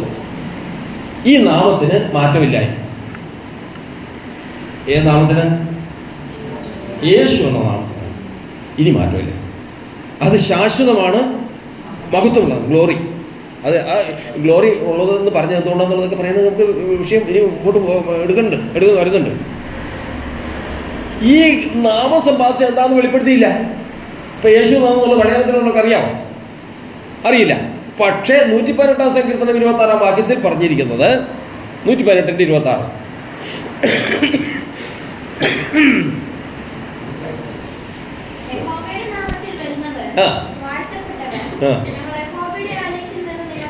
യഹോവയുടെ നാമത്തിൽ വരുന്നവൻ വാഴ്ത്തപ്പെട്ടവൻ. കർത്താവിന് സ്തോത്രം. അപ്പോ എന്താ നിങ്ങൾ എന്തുകൊണ്ട് ചോദിച്ചോ? യഹോവയുടെ നാമത്തിൽ വരുന്നവൻ വാഴ്ത്തപ്പെട്ടവൻ. ഈ നാമത്തിൽ ഒരാൾ വരുമെന്ന് BC 1000 പറഞ്ഞിരിക്കുന്നു. BC 1000. അത് ഏകദേശം സങ്കീർത്തനത്തിൽ ഉദ്ദേശം പറഞ്ഞതുള്ളൂ. 118-ാം സങ്കീർത്തനത്തിൽ എഴുതിയിരിക്കുന്നു, പിതാവ് സമ്പാദിച്ച ഈ നാമത്തിൽ ഒരാൾ വരും എന്ന് പറഞ്ഞിരിക്കുന്നു. അങ്ങനെയാണ് യഥാർത്ഥത്തിൽ യേശു ജനിച്ചത് BC 5-ലാണ്. അത് ഇപ്പം അങ്ങനെ വെച്ചാൽ BC 1 നിങ്ങൾ പഠിച്ചാലേ പിന്നെ അല്ലെങ്കിൽ കൂടുതൽ സംശയം ഉണ്ടാകും. BC 1 ചിന്തിച്ചോ. അത് പിന്നീട് നമുക്ക് ആക്യുറസി പഠിക്കുമ്പോൾ BC 5 പഠിക്കാം. AD 1-ലാണ്. AD ആണല്ലോ ക്രിസ്തുവിൻ്റെ. ആ AD 1 ക്രിസ്തു ജനിച്ച്. ഏത് നാമത്തിൽ ജനിച്ച്? ജനിക്കുന്നതിന് മുമ്പേ തന്നെ പറഞ്ഞു, ജനിക്കാതിരിക്കുന്ന ശിശുവിന് എന്ത് പേര് വിളിക്കണം? യേശു എന്ന് പേര് വിളിക്കണം. യേശു പറഞ്ഞു, ഞാൻ എൻ്റെ നാമത്തിലല്ല വന്നിരിക്കുന്നത്, പിന്നെയോ പിതാവിൻ്റെ നാമത്തിലാണ് വന്നിരിക്കുന്നത്. മനസ്സിലായില്ലേ? അപ്പൊ ഇസ്രായേൽ ജനം പറഞ്ഞ്, ഇസ്രായേൽ ജനം വിശ്വസിക്കുന്നില്ല. അപ്പൊ കർത്താവ് പറഞ്ഞു, യെരൂശലേമേ, കോഴി തൻ്റെ കുഞ്ഞുങ്ങളെ ചിറകിൻ്റെ കീഴെ ചേർക്കുന്നത് പോലെ നിങ്ങളെ എത്ര വട്ടം ചേർക്കാൻ എനിക്ക് മനസ്സായിരുന്നു. യേശു പറഞ്ഞ കോഴി തൻ്റെ കുഞ്ഞുങ്ങളെ ചിറക് കീഴെ ചേർക്കുന്ന പോലെ എത്ര വട്ടം ചേർക്കാൻ നിങ്ങൾക്ക് മനസ്സായിരുന്നു? എനിക്ക് മനസ്സായിരുന്നു, നിങ്ങൾക്ക് മനസ്സായില്ല. നിങ്ങളുടെ ഭവനം ശൂന്യമായി തീരും. യഹോവയുടെ നാമത്തിൽ വരുന്നവൻ അനുഗ്രഹിക്കപ്പെട്ടതെന്ന് നിന്റെ വാ കൊണ്ട് പറയുന്നതുവരെയും ഇനി നിങ്ങൾ എന്നെ കാണൂല. ശരിയാണോ? വായിച്ചേ, വായിക്കൊന്ന് വായിച്ചേ. മത്തായി 23:39.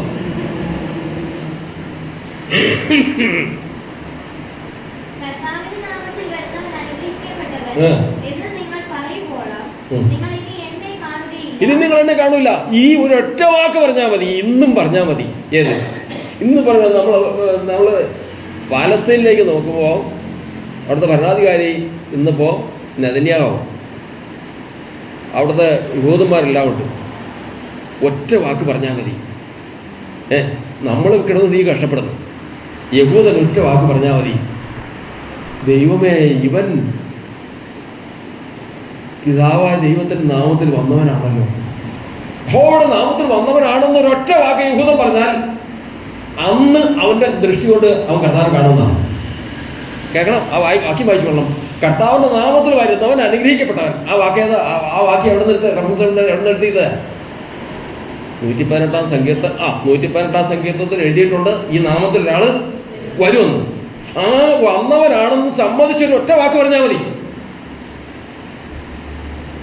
അന്ന് യഹൂദൻ ആരെ കാണും? അവൻ അന്ന് കാണാത്തത് കൊണ്ട്, അവനന്ന് പറയാത്തത് കൊണ്ടാണ് നമ്മളിവിടെ നിൽക്കാൻ കാരണം. അവനന്ന് പറഞ്ഞെങ്കിൽ രക്ഷ അവൻ്റെ ഒഴികാൻ പോയാൽ. കൃപയാൽ അവനത് പറഞ്ഞില്ല എന്ന് പറഞ്ഞാൽ അവനത് പറഞ്ഞാത്തത് കൃപയാന്നല്ല, കൃപയാൽ നമുക്ക് ഭാഗ്യം നമ്മുടെ കർത്താവ് തന്നു. ഇന്ന് ഇത് പറയാത്ത എത്ര പേരുണ്ട് മത്സരിച്ച് നിൽക്കുന്നവർ? യേശു നമുക്കത് തന്നെ. ചിന്തിച്ചു നോക്കണം. ഇന്ന് ഇത് സമ്മതിക്കാതെ ഇതെതിര് നിന്നുകൊണ്ടും കർത്താവിൻ്റെ നാമത്തിൽ അനുഗ്രഹം വന്നവനാണിവൻ, പിതാവിൻ്റെ നാമത്തിൽ വന്നവനാണിവൻ എന്നൊരൊറ്റ വാക്ക് പറഞ്ഞു കഴിഞ്ഞാൽ ബാക്കിയുള്ളത് പോലെയല്ല. ഈ ചരിത്രം പഠിക്കണം. ഈ ചരിത്രം പഠിക്കണം. പഠിച്ചതിന് ശേഷം, ഈ ഗ്രഹിച്ചതിന് ശേഷം ദൈവത്തോട് അടുക്കുമ്പോൾ അതൊരാളുടെ അനുഭവമല്ല. അവന് വേറൊരു അനുഭവത്തിലേക്ക് അവൻ നിൽക്കും. കാരണം ഈ സുവിശേഷം അറിയിക്കുന്നത് ഏത് നാമത്തിലാണ്? സുവിശേഷം അറിയിക്കുന്നത് കർത്താവിന്റെ സ്തോത്രം. അപ്പസ്തലപ്രവൃത്തി പുസ്തകം 8:12.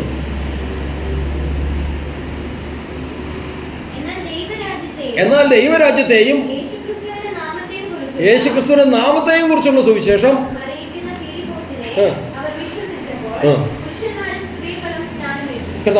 അപ്പൊ അവര് ഏത് സുവിശേഷം കേട്ടു? യേശുക്രിസ്തുവിന്റെ നാമത്തെ കുറിച്ചുള്ള സുവിശേഷം കേട്ടപ്പോൾ, വിശ്വസിച്ചപ്പോൾ സ്നാനമേറ്റു. കർത്താവിന്റെ സ്തോത്രം.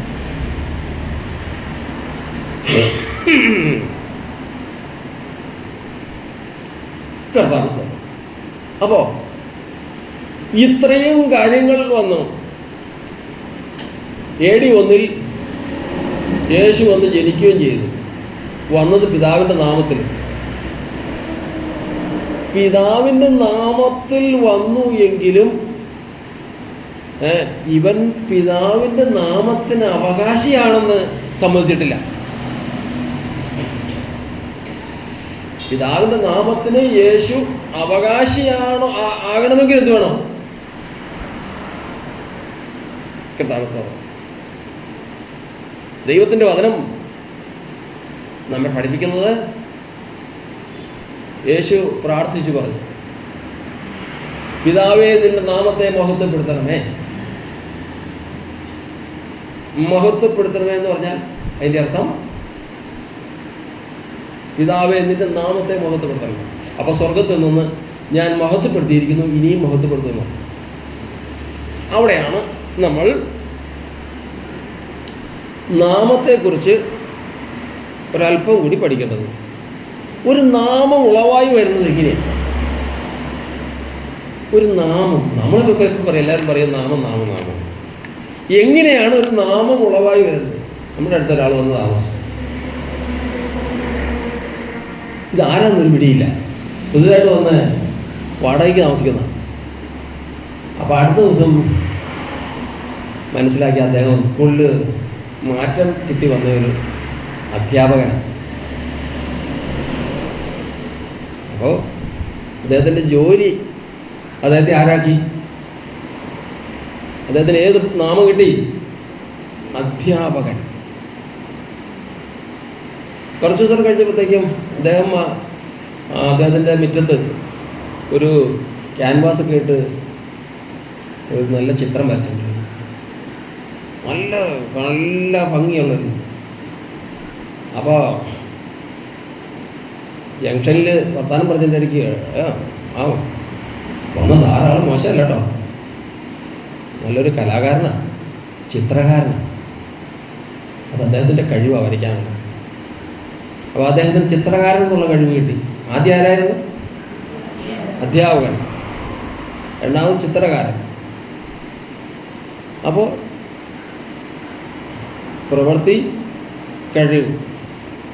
മറ്റ് സന്ദർഭത്തിൽ എന്തോ പറഞ്ഞു കഴിഞ്ഞപ്പോൾ അദ്ദേഹം പെട്ടെന്ന് ദേഷ്യപ്പെട്ടു. അപ്പോൾ വേറൊരാൾ പറയാം, നമ്മൾ ഉദ്ദേശിച്ച പോലെ അല്ല കേട്ടോ, ആൾ വെച്ച് മുൻകോപിയാണ്. അത് ഏത് പേരാ? അത് വേറൊരു പേര്. അത് എവിടെ നിന്ന് വന്നു? സ്വഭാവം കൊണ്ട്. അപ്പോൾ ഒരു നാമം ഒരു വ്യക്തിക്ക് ഉണ്ടാകണമെങ്കിൽ, മനുഷ്യ വിളിക്കുന്ന നാമമല്ല, ഒരു നാമം ഉണ്ടാകണമെങ്കിൽ അവന് 3 കാര്യങ്ങളാണ്. അതൊക്കെയാണ്: ഒന്ന് കഴിവ്, ഒന്ന് പ്രവൃത്തി, ഒന്ന് സ്വഭാവം.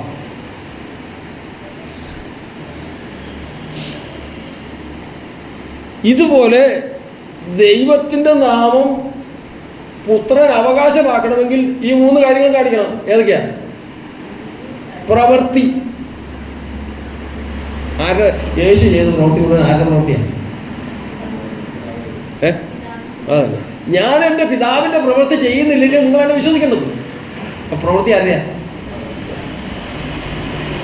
2 റെഫറൻസ് തന്നോളണം. ഇതിനൊക്കെ റെഫറൻസ് ഉള്ളൂ. 2, നിന്റെ പാപം മോചിച്ച് തന്നിരിക്കുന്നു എന്ന് പറഞ്ഞപ്പോൾ അവിടെ കൂടി എന്തെങ്കിലും പറഞ്ഞ് നീ നോക്കി അപ്പം പറഞ്ഞ കേട്ടോ, പാപം മോചിക്കുന്നു. ദൈവം ഒരുവനല്ലാതെ പാപം മോചിക്കാൻ വരാക്കാൻ പറ്റും? ഈ യഹൂദന്മാർ തമ്മിൽ സംസാരിക്കാം. ഇത് യേശു പറഞ്ഞപ്പോൾ യേശു പറഞ്ഞ്, ഭൂമിയിൽ പാപങ്ങളെ മോചിക്കാൻ മനുഷ്യപുത്രന് അധികാരമുണ്ടെന്ന് നിങ്ങൾ അറിയേണ്ടതിന് കർത്താവിൻ്റെ പാപം മോചിച്ചു കൊടുത്തു. അപ്പോൾ ദൈവത്തിൻ്റെ അധികാരം, കഴിവും എവിടെയുണ്ട്? പറ. യേശുവിലുണ്ട്. എന്തൊക്കെയുണ്ട്? അപ്പോൾ ആദ്യം ദൈവത്തിൻ്റെ പ്രവൃത്തി തന്നെ ആര് ചെയ്തു? യേശു ചെയ്തു. ദൈവത്തിൻ്റെ അധികാരം തന്നെ ആരും ഉപയോഗിച്ചു? യേശു ഉപയോഗിച്ചു. തീമോഥെയോസിന്റെ ലേഖനത്തിൽ ഇപ്പോൾ വായിക്കുകയാണ്. എന്താണ്? നാം അവിശ്വസ്തരായി തീർന്നാലും അവൻ വിശ്വസ്തനായി പാർക്കുന്നു. നമ്മൾ അവിശ്വസ്തരായാലും അവൻ വിശ്വസ്തനായി പാർക്കുന്നു. ബാക്കി പറ. തൻ്റെ സ്വഭാവം ത്യജിപ്പാൻ അവന് കഴിയുകയില്ലല്ലോ. ദൈവത്തിൻ്റെ ഏറ്റവും ശ്രേഷ്ഠമായ 3 സ്വഭാവങ്ങളുണ്ട്. ഏതൊക്കെയാണെന്നറിയാം? പറയാം. ദൈവത്തിൻ്റെ ഏറ്റവും 3 സ്വഭാവങ്ങൾ. കനം കൂടിയതും കനം കുറഞ്ഞവയുണ്ട്. ന്യായപ്രമാണത്തിൽ ഏറ്റവും പരമപ്രധാനമായി ഏറ്റവും തൂക്കം കൂടിയ 3 സ്വഭാവങ്ങളാണ്. ഏതൊക്കെയാണ്? ന്യായം, കരുണ, വിശ്വസ്തത. അപ്പോൾ മത്തായി എഴുതിയ സുവിശേഷം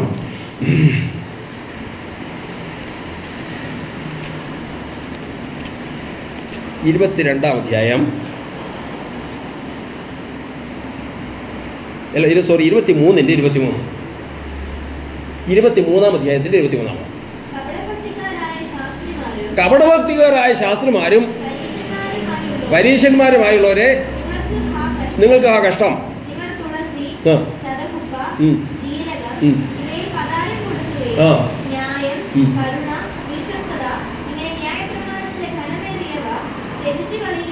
ന്യായപ്രമാണത്തിൽ ഏറ്റവും കനം കൂടിയതാ? പറ. ന്യായം, കരുണ. ഇനി കനം കുറഞ്ഞതാ? ഒരാള് ഇപ്പൊ ബ്രദറ് ഇവിടെ വന്നു കഴിഞ്ഞപ്പോഴേക്കും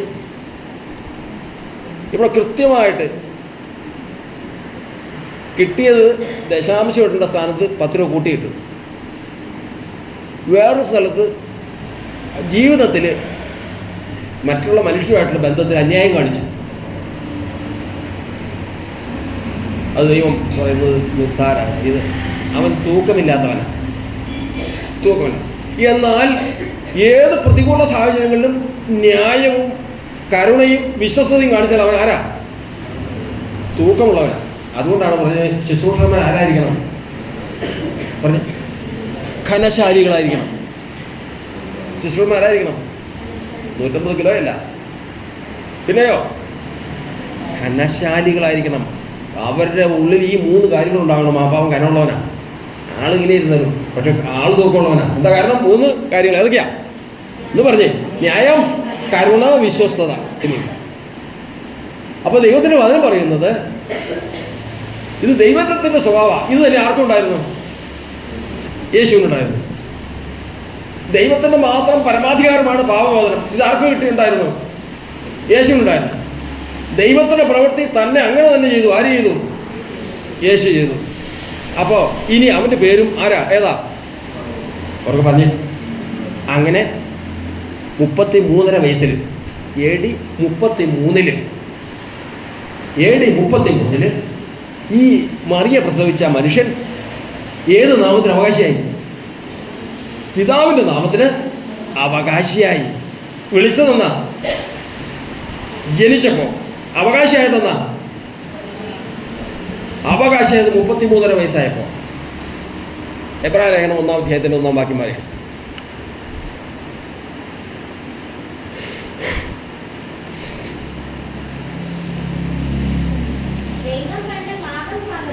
ദൈവം പണ്ട് ഭാഗമായിട്ടും വിവിധമായിട്ടും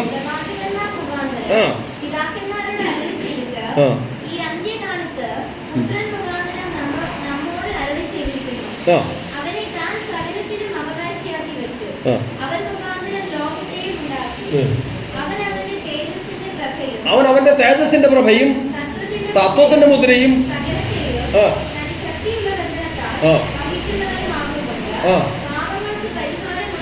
കേൾക്കണം. പാപങ്ങൾക്ക് പരിഹാരം ആരുണ്ടാക്കി? ഇവിടെ വന്ന മനുഷ്യനുണ്ടാക്കി. അത് നമ്മുടെ കർത്താവിൻ്റെ കാര്യം പറഞ്ഞേ.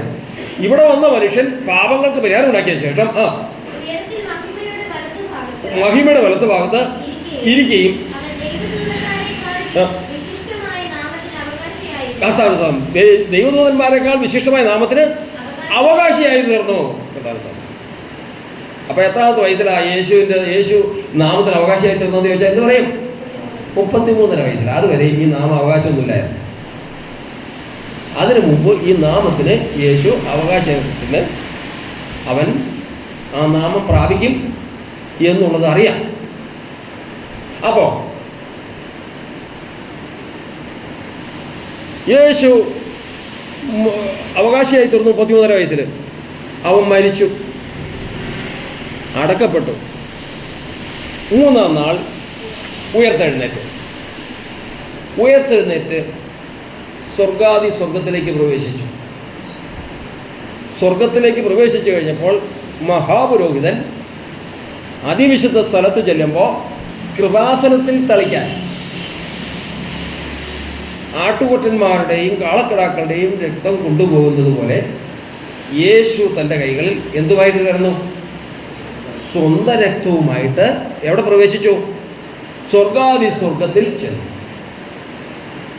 സ്വർഗത്തിൽ ചെന്ന് കഴിഞ്ഞപ്പോൾ അവിടെ കൃപാസനത്തിൽ നിന്ന് ഉയർന്നുകൊണ്ടിരിക്കുകയാണ് മാനവരാശിയോടുള്ള കോപം. പാപം ചെയ്ത മനുഷ്യനോടുള്ള കോപം കൃപാസനത്തിൽ നിന്ന് പോയിക്കൊണ്ടിരിക്കുക. ഈ കൃപാസനത്തിൽ തൻ്റെ സ്വന്തം രക്തം യേശു തളിച്ചു. കുറ്റമില്ലാത്ത രക്തം കൃപാസനത്തിൽ വീണ് യാഗമായി തീർന്ന യേശു ആ ശുശ്രൂഷ നിവർത്തിച്ചതോടുകൂടി മനുഷ്യവംശത്തോടുള്ള ദൈവകോപം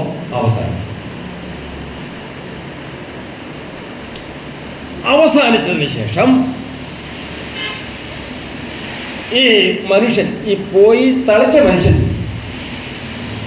15-45 വായിക്കും. അപ്പോൾ അത്രയും ചരിത്രം നമ്മൾ ഓർത്തുകൊള്ളണം. ലോകത്ത് ജീവിച്ചു, മരിച്ചടക്കപ്പെട്ടു, ഉയർത്തെഴുന്നേറ്റ് എങ്ങോട്ട് പോയി? സ്വർഗത്തിലേക്ക്. അപ്പോൾ കയ്യിൽ എന്തുണ്ടായിരുന്നു? സ്വന്തം രക്തം ഉണ്ടായിരുന്നു. അത് എന്ത് ചെയ്തു? കൃപാസനത്തിൽ തളിച്ചു. അപ്പോൾ ദൈവകോപം അടങ്ങി. ദൈവകോപം അടങ്ങിയപ്പോൾ ദൈവം എന്ത് ചെയ്തു? 15:45 വായിക്കും. 1 കൊരിന്ത്യർ 15:45.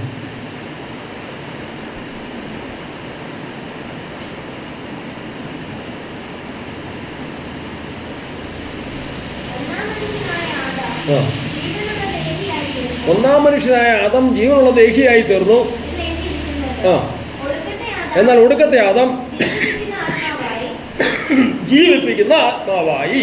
അപ്പോ യേശു ആരായി തീർന്നു? ജീവിപ്പിക്കുന്ന ആത്മാവായി ഈ ഭൂമിയിലേക്ക് വന്നു.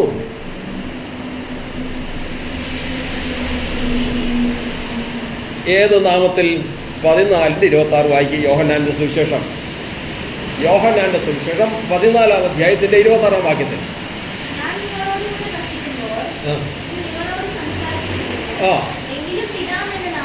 പിതാവ് എന്റെ നാമത്തിൽ അയപ്പാനുള്ള പരിശുദ്ധാത്മാവെന്ന കാര്യസ്ഥൻ നിങ്ങൾക്ക് സകലം ഉപദേശിച്ചു തരും. കർത്താവിന്. അപ്പൊ പിതാവ് സ്വർഗത്തിൽ പാപപരിഹാര യാഗം കഴിച്ചതോടുകൂടി യേശു ആരായി തീർന്നു എന്ന് പറഞ്ഞു.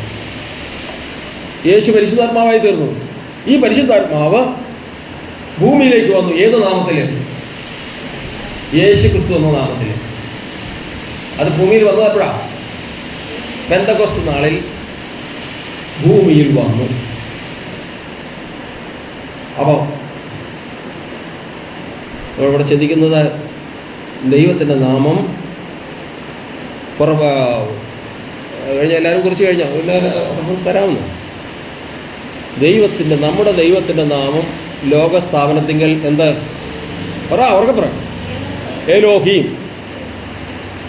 അബ്രഹാമിന് പ്രത്യക്ഷപ്പെടുമ്പോൾ എൽ ശദ്ദായി. മോശയ്ക്ക് പ്രത്യക്ഷപ്പെടുമ്പോൾ യഹോവ. 40 വർഷം കൊണ്ട് കനാൻ ദേശത്ത് ദൈവം എത്തിച്ചപ്പോൾ യേശുവായി തീർന്നു. ഈ നാമത്തിൽ, ഇത് പിതാവിൻ്റെ നാമമാണ്. ഈ നാമത്തിൽ ഏഴിയിൽ യേശു ജനിച്ചു. 33 വയസ്സിൽ യേശു ദൈവത്തിൻ്റെ സ്വഭാവവും കഴിവും പ്രവൃത്തിയും വെളിപ്പെടുത്തിയതോടുകൂടി ഈ നാമത്തിന് അവകാശിയായി തീർന്നു. യേശു സ്വർഗാരോഹണം ചെയ്തതിന് ശേഷം ആത്മാവായി യേശുക്രിസ്തുവിന്റെ നാമത്തിൽ ഭൂമിയിലേക്ക് വന്നു. അതുകൊണ്ട് യേശു പറഞ്ഞു, നിങ്ങൾ പുറപ്പെട്ട് പിതാവിൻ്റെയും പുത്രൻ്റെയും പരിശുദ്ധാത്മാവിൻ്റെയും നാമത്തിൽ സ്നാനം കഴിപ്പിക്കണം. യേശു ക്രിസ്തു എന്നത് പിതാവിൻ്റെ നാമം ആയത് എന്നാണ് പറഞ്ഞേ. യേശു ക്രിസ്തു എന്നത് പിതാവിൻ്റെ നാമമായത് BC 1410. പുത്രൻ്റെ നാമമായതെന്നാ AD 33. പരിശുദ്ധാത്മാവിൻ്റെ നാമമായതെന്നാ പറയാ പെന്തക്കോസ്ത് നാളിൽ സ്വർഗത്തിൽ നിന്ന് യേശു ആത്മാവായി ഭൂമിയിലേക്ക് വന്നപ്പോൾ ഇത് പിതാവിൻ്റെയും പുത്രൻ്റെയും പരിശുദ്ധാത്മാവിൻ്റെയും നാമമായി. ഇനി ആ ഹിസ്റ്ററി എന്ന് പറയാമോ? സിമ്പിള്. ഇതൊന്നുമില്ല. ഇതിൻ്റെ വേറെ വശങ്ങൾ എത്രയോ നമ്മൾ ഗ്രഹിക്കാണ്ടെന്നറിയാം. ഗ്രഹിക്കാണ്ടെന്നറിയാം. ഒന്ന് പറഞ്ഞു അപ്പുറം പറഞ്ഞോ, എഴുന്നേറ്റ് പറഞ്ഞോ. എല്ലാവരും കേൾക്കട്ടെ. കാരണം ശത്രു ലജ്ജിക്കട്ടെ. നമ്മൾ വെറുതെ അല്ല ഇത് പറഞ്ഞുകൊണ്ട് നടക്കുന്നത് എന്ന് എല്ലാ ആത്മീക മണ്ഡലം മുഴുവൻ അറിയണം. വെറുതെ നടക്കുന്നവനല്ല. ഉപദേശം എന്ന് പറയുന്നത് വെളിച്ചമാണ്. ഈ ഭൂമി മുഴുവനും അന്ധകാരം ഭൂമിയെയും കൂരിരുട്ട് ജാതികളെയും മൂടിക്കിടക്കുക. ഇങ്ങനെ ഇരുട്ട് മൂടി കിടക്കുമ്പോൾ രാത്രി ഇവിടെ ഒരാളിരിക്കുക, നല്ല ഇരുട്ടുള്ള രാത്രി ആളുകൾ ഇങ്ങനെ പോകുന്നുണ്ട്, ഒറ്റയാളെയും കാണാൻ പാടില്ല, ഇരുട്ടാ. അങ്ങനെ ഒരാൾ മെഴുകുതിരി കത്തിച്ചുകൊണ്ട് പോവുക, ടോർച്ച് അടിച്ചുകൊണ്ട് പോവുക, അയാളെ മാത്രം കണ്ട്. ഇതുപോലെയാണോ ദൈവം സ്വർഗത്തിൽ നിന്ന് നോക്കുമ്പോൾ ഇതിൻ്റെ അകത്ത് ഉപദേശമുള്ളവനെ, അതിനകത്ത് മാത്രമേ യഥാർത്ഥത്തിൽ സത്യം വിളിച്ചുകൊള്ളൂ. കാരണം അവനെ അറിയാവൂ ദൈവം ആരെന്ന്, അവനെ അറിയാവുള്ളൂ കർത്താവിൻ്റെ നാമം ആരെന്ന്. പറഞ്ഞേ കേൾക്കട്ടെ. ലോകാരംഭത്തിൽ ദൈവം എലോഹീം എന്ന നാമത്തിൽ പ്രവർത്തിച്ചു.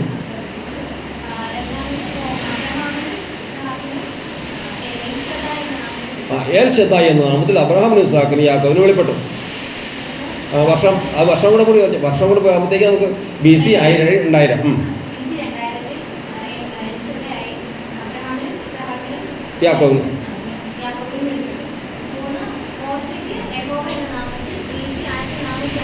BC 1450 യഹോവ എന്ന നാമം വെളിപ്പെട്ടു. 40 വർഷം കഴിഞ്ഞ് 1910 യഹോവ യേശു ആയി തീർന്നു, അല്ലെങ്കിൽ യോശു ആയി തീർന്നു. അല്ല, ഈ നാമത്തിൽ അതിന് മുമ്പ് ഈ നാമത്തിൽ പുത്രൻ ഭൂമിയിലേക്ക് വന്നു, മറിയ എന്ന കന്യകയിൽ. AD 33 പുത്രൻ ഈ നാമത്തെ അവകാശമാക്കി. അപ്പോൾ AD 33 പെന്തക്കോസ്ത് നാളിൽ യേശുക്രിസ്തു നാമത്തിൽ പരിശുദ്ധാത്മാവ് വന്നു. അന്ന് ഈ നാമം ആരുടെയൊക്കെയായി? പിതാവിൻ്റെയും പുത്രൻ്റെയും പരിശുദ്ധാത്മാവിൻ്റെയായി. കർത്താവ് അവർക്ക് സംശയമുണ്ടോ? ഇത് പിതാവിൻ്റെയും പുത്രൻ്റെയും പരിശുദ്ധാത്മാവിൻ്റെയും നാമമായി തീർന്ന അനുഭവമാണ് നമ്മൾ പഠിക്കുന്നത്. അപ്പോൾ നമ്മൾ ഇനിയൊരു ചോദ്യം പിന്നെ നിൽക്കുക, ഇത് പിതാവിൻ്റെയും പുത്രൻ്റെയും പരിശുദ്ധാത്മാവിൻ്റെ നാമമാണ് യേശു എന്നുള്ളത് മനസ്സിലായില്ല. എന്നാൽ പിന്നെ എൻ്റെ നാമത്തിൽ എന്നങ്ങ് പറഞ്ഞാൽ പോരെ? യേശു പറയേണ്ട കാര്യമുണ്ട്. എൻ്റെ നാമത്തിൽ അങ്ങ് സ്ഥാനപ്പെടുത്താൻ പറഞ്ഞെങ്കിൽ നമ്മൾ യേശുവിൻ്റെ നാമത്തിൽ സ്ഥാനപ്പെടുത്തോളൂ. അങ്ങനെയാണ്. വായിക്കാം. ഒന്നാമത്തത് 17-26 വായിക്കാം. യോഹന്നാന്റെ സുവിശേഷം. ഇത് അനേകർ നേരിടുന്ന ചോദ്യമാണ്. 17-26 യോഹന്നാന്റെ സുവിശേഷം 17-ാം അധ്യായത്തിൻ്റെ 26-ാം വാക്യം. നീ, അതായത് ഇത് ആരോട് പറയുന്നു എന്നുള്ളത് ചിന്തിച്ചോളണം.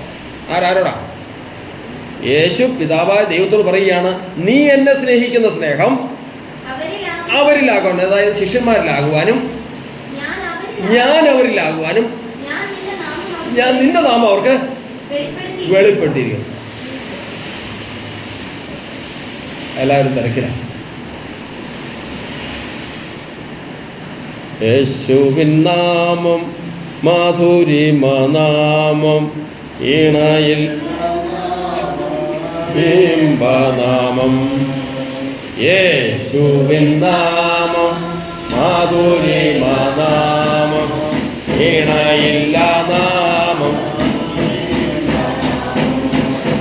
മുഴങ്കാലുകളെല്ലാം മടങ്ങിടും നാമം, ഏവരും ഒരുപോൽ വണങ്ങിടും നാമം. മുഴങ്കാലുകളെല്ലാം മടങ്ങിടും നാമം, ഏവരും ഒരുപോൽ വണങ്ങിടും നാമം. യേശുവിൻ നാമം മാധുരിമനാമം, ഈണയില്ല നാമം, ബിംബനാമം. യേശുവിൻ നാമം മാധുരിമനാമം, ഈണയില്ല നാമം, ബിംബനാമം. എത്ര മഹാത്ഭുതമേശുവിൻ നാമം, പരിശുദ്ധൻ പരിശുദ്ധൻ പരിശുദ്ധ നാമം. എത്ര മഹാത്ഭുതമേശുവിൻ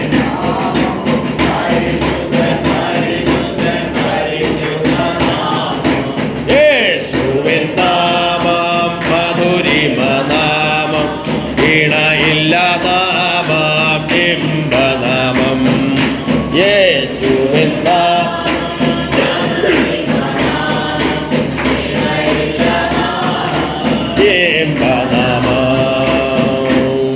കർത്താവ് സദ്ര. അപ്പോൾ യേശു പറഞ്ഞ വാക്കാണ്. ഇനി ഇത് ശ്രദ്ധിച്ചില്ലെങ്കിൽ മനസ്സിലാവില്ല. പിതാവേ, നീ എന്നെ സ്നേഹിക്കുന്ന സ്നേഹം ഇവരിലാകാനും ഞാൻ ഇവരിലാകാനും നിന്റെ നാമത്തെ അവർക്ക് വെളിപ്പെടുത്തി. ആരുടെ നാമത്തെ? പിതാവിൻ്റെ നാമത്തെ. അപ്പം യേശു ക്രിസ്തു എന്നത് പിതാവിൻ്റെ നാമമാണെന്ന് വിശ്വസിക്കുന്നവൻ്റെ ഉള്ളിലാണ് ക്രിസ്തു വരുവോളൂ. മാത്രമല്ല, പിതാവ് പുത്രനെ സ്നേഹിക്കുന്ന സ്നേഹം പ്രാപിക്കണമെങ്കിൽ ഇത് പിതാവിൻ്റെ നാമമാണെന്ന് വിശ്വസിക്കണം. ഇത്ര മനസ്സിലായില്ലേ? യേശു ക്രിസ്തു വന്നത് പിതാവിൻ്റെ നാമമാണെന്ന് വിശ്വസിക്കുന്നവൻ്റെ ഉള്ളിലെ ക്രിസ്തു വരൂ. അവനിലെ യേശുവിനെ പിതാവായ ദൈവം സ്നേഹിച്ച അതേ സ്നേഹം വരുള്ളൂ. ഒരു വീട്ടിൽ രണ്ട് കൂട്ടുകാരനെ വിളിച്ചുകൊണ്ട് വന്നു. സ്കൂളിൽ പഠിക്കുന്ന 4ാം ക്ലാസ് പഠിക്കുന്ന കുട്ടി എൻ്റെ കൂട്ടുകാരനെ വിളിച്ചുകൊണ്ട് വന്നു. ടേബിളിൽ കൊണ്ടുവന്ന് വെച്ച് ഭക്ഷണം കൊടുക്കുക. ഭക്ഷണം കൊടുത്തപ്പോൾ അമ്മ കൊണ്ടുവന്ന് ഭക്ഷണം വിളമ്പിയപ്പോൾ എത്രയായാലും മകനല്ലേ, തൻ്റെ മകൻ ഇച്ചിരി കൂടുതൽ അത് അവന് ഭയങ്കര വിഷമായി. ഞാൻ വിളിച്ചുകൊണ്ട് വന്നിട്ട് ആ കൊച്ചാണെങ്കിലും അത് ഭയങ്കര വിഷമായി. എനിക്ക് എന്ത് തന്നുവോ, എന്നെ എങ്ങനെ സ്നേഹിച്ചുവോ അതുപോലെ തന്നെ അവനെ സ്നേഹിക്കുന്നതാണ് വലിയ ആഗ്രഹം. ഇതാണ് യേശുവിനുള്ള പ്രത്യേകത. എന്താണെന്നറിയാമോ? യേശുവിന് നിർബന്ധമുള്ള കാര്യമാണ്. എന്താ? പിതാവ് യേശുവിനെ എങ്ങനെ സ്നേഹിച്ചോ അതുപോലെ ആരെ സ്നേഹിക്കണം? നമ്മളെ സ്നേഹിക്കണം. കാരണം എന്തറിയാമോ? അവരെ മാത്രമേ യേശു സഹോദരൻ എന്ന് വിളിക്കുകയുള്ളൂ. ആരെ? നാമം വെളിപ്പെട്ടവരെ. എബ്രായർ ലേഖനം 2:10 വായിക്കും. എബ്രായർ 2:10 ശ്രദ്ധയോടെ വായിച്ചാലേ അത് മനസ്സിലാവുള്ളൂ. ഈ ലോകത്തിൽ യേശു സഹോദരൻ, നമ്മൾ എന്തോരം ഉപദേശം കേൾക്കുന്നത്, എന്തോരം വിശ്വാസികൾ, കോടിക്കണക്കിന് വിശ്വാസികളുടെ സമൂഹത്തിലാണ് നിൽക്കുന്നത്. അപ്പോൾ അതുകൊണ്ട് നമ്മൾ എവിടെയെങ്കിലും ചെല്ലുമ്പോൾ പല സഹോദരിമാരും പല സ്ഥലങ്ങളിൽ ചെല്ലുമ്പോഴേക്കും അവർ യേശുനാമക്കാരാണെന്ന് വെളിപ്പെടുത്താതെ മാറി നിൽക്കും. ഞങ്ങൾ പറയുന്നത് യേശുക്കാരനാണ് എന്ന് ഞാനൊക്കെ പറഞ്ഞേക്കും. കാരണം എന്താ അറിയാമോ? മാന്യത പറയും. പക്ഷേ ഇതിൻ്റെ അന്തർഭാഗത്ത് കിടക്കുന്ന സത്യം എല്ലാവർക്കും അറിയാമോ? വചനം പറയുന്നത്, ഒരാൾ ഇത്രയും ചോദിച്ചാൽ മതി, സഹോദര നിങ്ങൾ ഇത്രയും പ്രസംഗിക്കുന്ന ആളാണ്, പഠിപ്പിക്കുന്ന ആളാണ്, പഠിക്കുന്ന ആളാണ്, ഇത്രയും വലിയ ജ്ഞാനം നിങ്ങൾക്കുണ്ട്, യേശു നിങ്ങളുടെ സഹോദരനാണെന്ന് യേശു സമ്മതിക്കുമോ? അങ്ങനെയാണ് ഈ പുസ്തകത്തിൽ നിന്ന് എടുത്തതാ. ഈ പുസ്തകം തരാം, ഞാനിത് തരാം. വായിച്ച് 2:10 വായിച്ച്.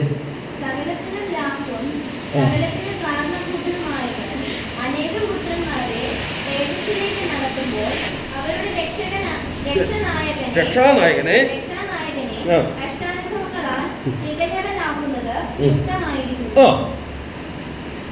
അത് നിമിത്തം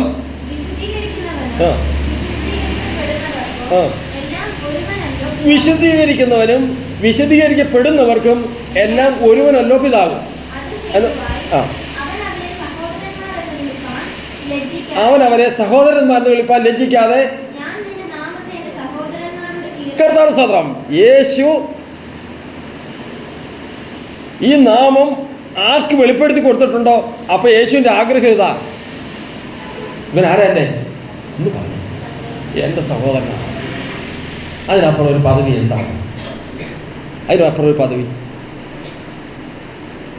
അതുകൊണ്ടാണ് നമ്മൾ ധൈര്യമായിട്ട് പറയുന്നത് എൻ്റെ മൂത്ത ജ്യേഷ്ഠനാണ്. ആര് പറയില്ല, ബന്ധനം അഴിച്ചു പോട്ടെ, എൻ്റെ മൂത്ത സഹോദരനാണ് യേശു,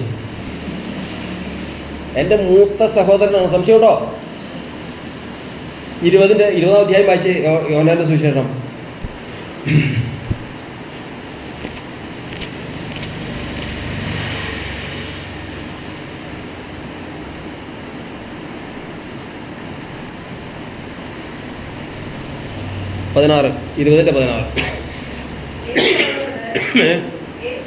യേശുവോട്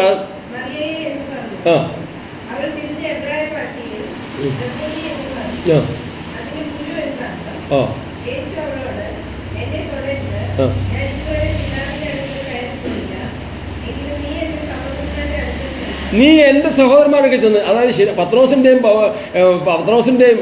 അവരെയൊക്കെ മത്തായി അവരെയൊക്കെ അഴത്തി എന്ത് പറയണം? എൻ്റെ പിതാവും അവരുടെ പിതാവും. ആരുടെ പിതാവ്? യേശുവിൻ്റെ പിതാവും ഈ പറയുന്ന പത്രോസിൻ്റെ പിതാവും. ഇപ്പം യേശുവിൻ്റെ ദൈവവും ഈ പത്രോസിൻ്റെ ദൈവവും ശിഷ്യന്മാരുടെ ദൈവവുമായവൻ്റെ അടുക്കൽ ഞാൻ കയറി പോകുന്നു പറയാം. അപ്പോൾ അവർ തമ്മിൽ ആരാ? ഇത്രയും പറഞ്ഞാൽ പോരെ? എൻ്റെ സഹോദരന്മാരോ എന്ന് പറഞ്ഞാൽ മതി, എൻ്റെ സഹോദരന്മാരെന്ന് പറഞ്ഞാൽ മതി. അതിന് യേശുവിന് ലജ്ജയില്ല. ലജ്ജ ഇല്ലാത്ത എന്തുകൊണ്ടാ? ഒരുത്തൻ എൻ്റെ സഹോദരനാണെന്ന് പറയാൻ ലജ്ജയില്ലാത്ത എന്തുകൊണ്ടാ?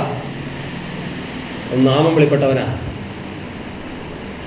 ഈ നാമം വെളിപ്പെടാത്തവൻ ഒരിക്കലും യേശുവിൻ്റെ സഹോദരനല്ല, അവൻ അത് വിളിക്കുമ്പോൾ ലജ്ജിക്കും. അത് വിളിക്കുമ്പോൾ അവൻ ലജ്ജിക്കും. കാരണം കർത്താവിന്റെ നാമം വെളിപ്പെട്ട ഒരു മനുഷ്യനെ സഹോദരൻ എന്ന് വിളിക്കാൻ യേശു ലജ്ജിക്കില്ല. അപ്പോൾ ദൈവത്തിൻ്റെ വചനം നമ്മെ പഠിപ്പിക്കുന്നത് യേശുക്രിസ്തു എന്നത് പിതാവിൻ്റെ നാമമെന്ന് വിശ്വസിക്കുന്നവരിൽ എന്തൊക്കെയാണ്? രണ്ട് കാര്യങ്ങളാണ് പറഞ്ഞത്. അതൊക്കെയാ, ക്രിസ്തു വസിക്കും, പിതാവ് പുത്രനെ സ്നേഹിക്കുന്ന സ്നേഹം അവരിൽ വരും. അപ്പോൾ ഓർത്തോളണം 17:26. അതാ അത് ഇപ്പോൾ പറഞ്ഞു തന്നെയാണ്, യോഹന്നാൻ 17:26. രണ്ടാമത്തത്, ഇത് പുത്രന്റെ നാമമാണെന്ന് വിശ്വസിച്ചാൽ എന്താ പ്രയോജനം? 1 യോഹന്നാൻ 5:13 വായിക്കും.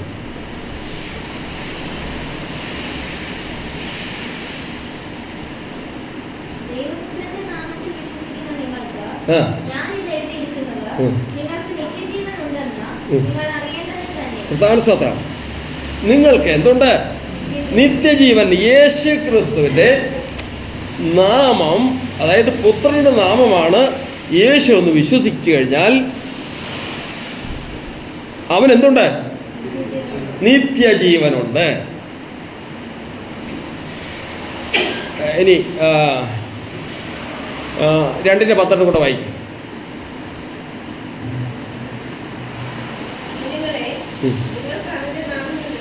കുഞ്ഞുങ്ങളെ, നിങ്ങൾക്ക് അവൻ്റെ നാമനിമിത്തം പാപങ്ങൾ മോചിച്ചു.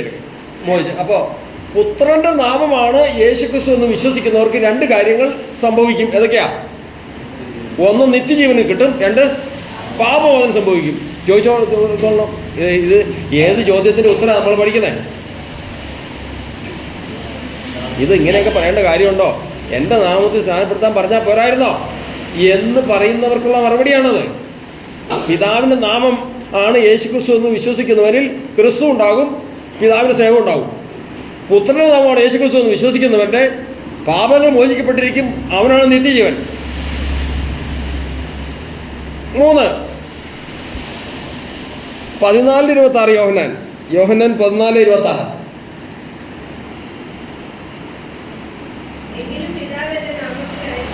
എങ്കിലും പിതാവ് എൻ്റെ നാമത്തിൽ അയപ്പാനുള്ള പരിശുദ്ധാത്മാവെന്ന കാര്യസ്ഥൻ നിങ്ങൾക്ക് സകലതും ഉപദേശിച്ചു തരും. കർത്താവിൻ്റെ ഈ നാമത്തിലുള്ള പരിശുദ്ധാത്മാവിൻ്റെ നാമമാണ് യേശു ക്രിസ്തു എന്ന് വിശ്വസിക്കുന്നവന് ഈ വക സംശയങ്ങളൊന്നും ഉണ്ടാവില്ല.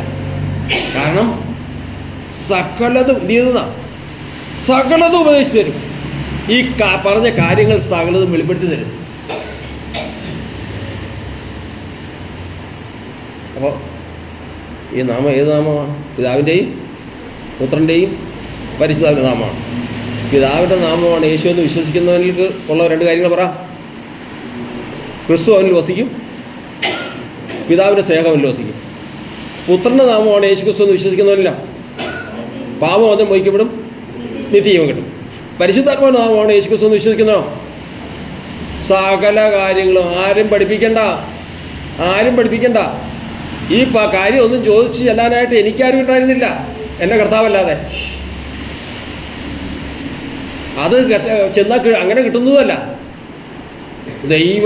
ദൈവത്തിൻ്റെ ദയ, ദൈവത്തിൻ്റെ കരുണ. അപ്പോൾ മനസ്സിലായോ? ഇത്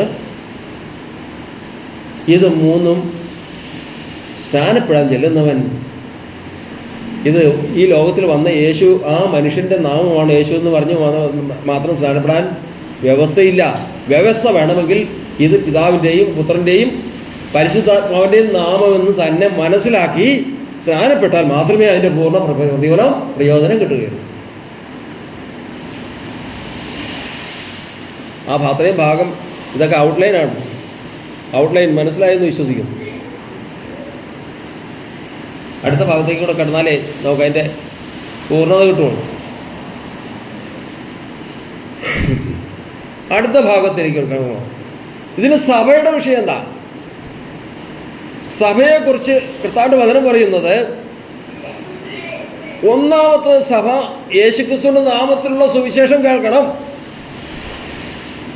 നമ്മൾ വായിച്ചല്ലോ, 8:12 വായിച്ചത്. അപ്പോൾ യേശുക്രിസ്തുവിൻ്റെ നാമത്തെക്കുറിച്ച് അപ്പോസ്തലപ്രവൃത്തി 8:12 യേശുക്രിസ്തുവിന്റെ നാമത്തെക്കുറിച്ചുള്ള സുവിശേഷം കേൾക്കണം. രണ്ടാമത്തത് നാമം വെളിപ്പെടണം. 3, നാമം വിളിച്ചപേക്ഷിക്കണം. 4, നാമം ധരിക്കണം. 5, വാക്കിനാലോ ക്രിയയാലോ എന്ത് ചെയ്താലും ഈ നാമത്തിൽ ചെയ്യണം. അപ്പോൾ എന്ന് പറഞ്ഞാൽ ഈ 5 കാര്യങ്ങൾ, 5 വചന യേശുക്രിസ്തു നാമത്തിലുള്ള സുവിശേഷം കേൾക്കണം. 2, ഈ നാമം വെളിപ്പെടണം. 3, ഈ നാമം വിളിച്ചപേക്ഷിക്കണം. 4, ഈ നാമം ധരിക്കണം. 5, വാക്കിനാലോ ക്രിയയാലോ എന്ത് ചെയ്താലും ഈ നാമത്തിൽ ചെയ്യണം. ഈ 5 വചനങ്ങൾ അറിയാൻ പാടില്ലാത്തവർ പറഞ്ഞോ. കർത്താവിന്റെ നാമത്തെ വിളിച്ചപേക്ഷിക്കുന്നവൻ രക്ഷിക്കപ്പെടും. കർത്താവിന്റെ നാമത്തെക്കുറിച്ചുള്ള സുവിശേഷം കേട്ടു. കർത്താവിന്റെ നാമം വെളിപ്പെടണം. 18:26. കർത്താവിന്റെ നാമത്തെ ധരിക്കണം. ഗലാത്യർ 3:27. ഗലാത്യർ 3:27. 1 പത്രോസ്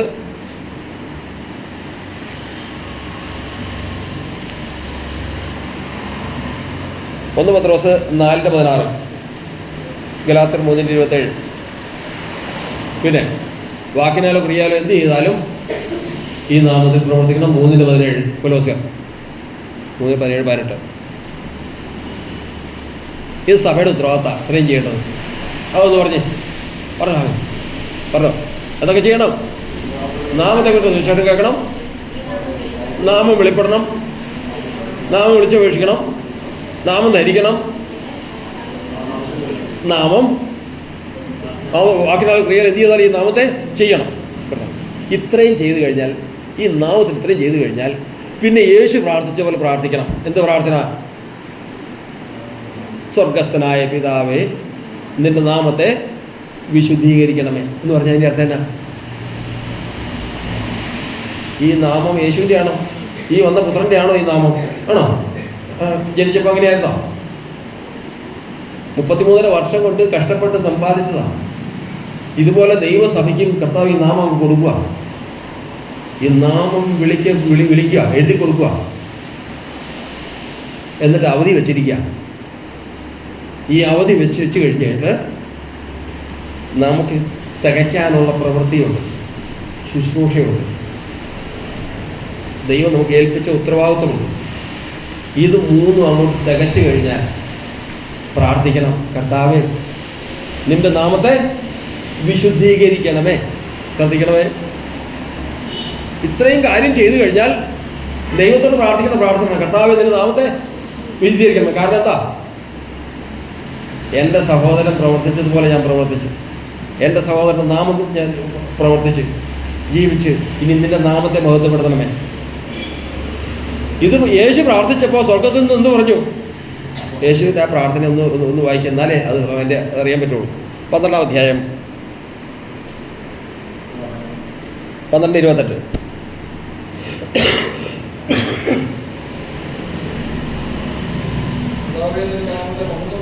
പിതാവേ നിന്റെ നാമത്തെ മഹത്വപ്പെടുത്തണമേ.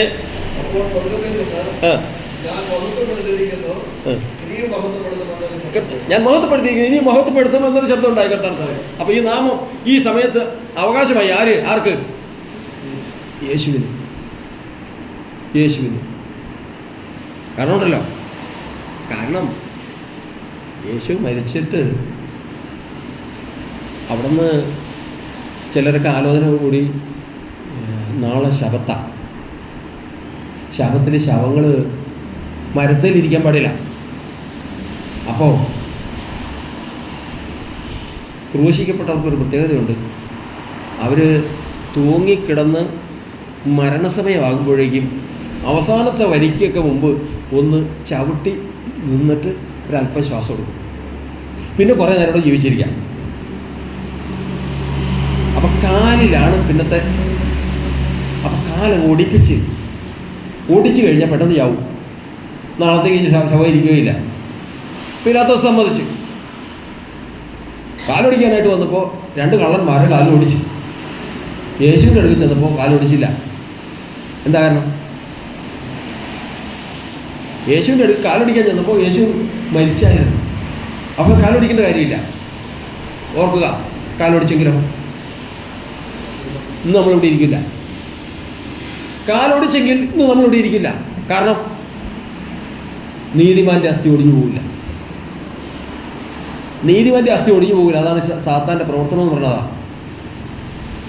അവിടെ ദൈവത്തിൻ്റെ വചനം പറയുന്നത് ഈ നാമം മഹത്വപ്പെടുത്തി ഈ നാമത്തിന് അവകാശിയായി തീർന്നു.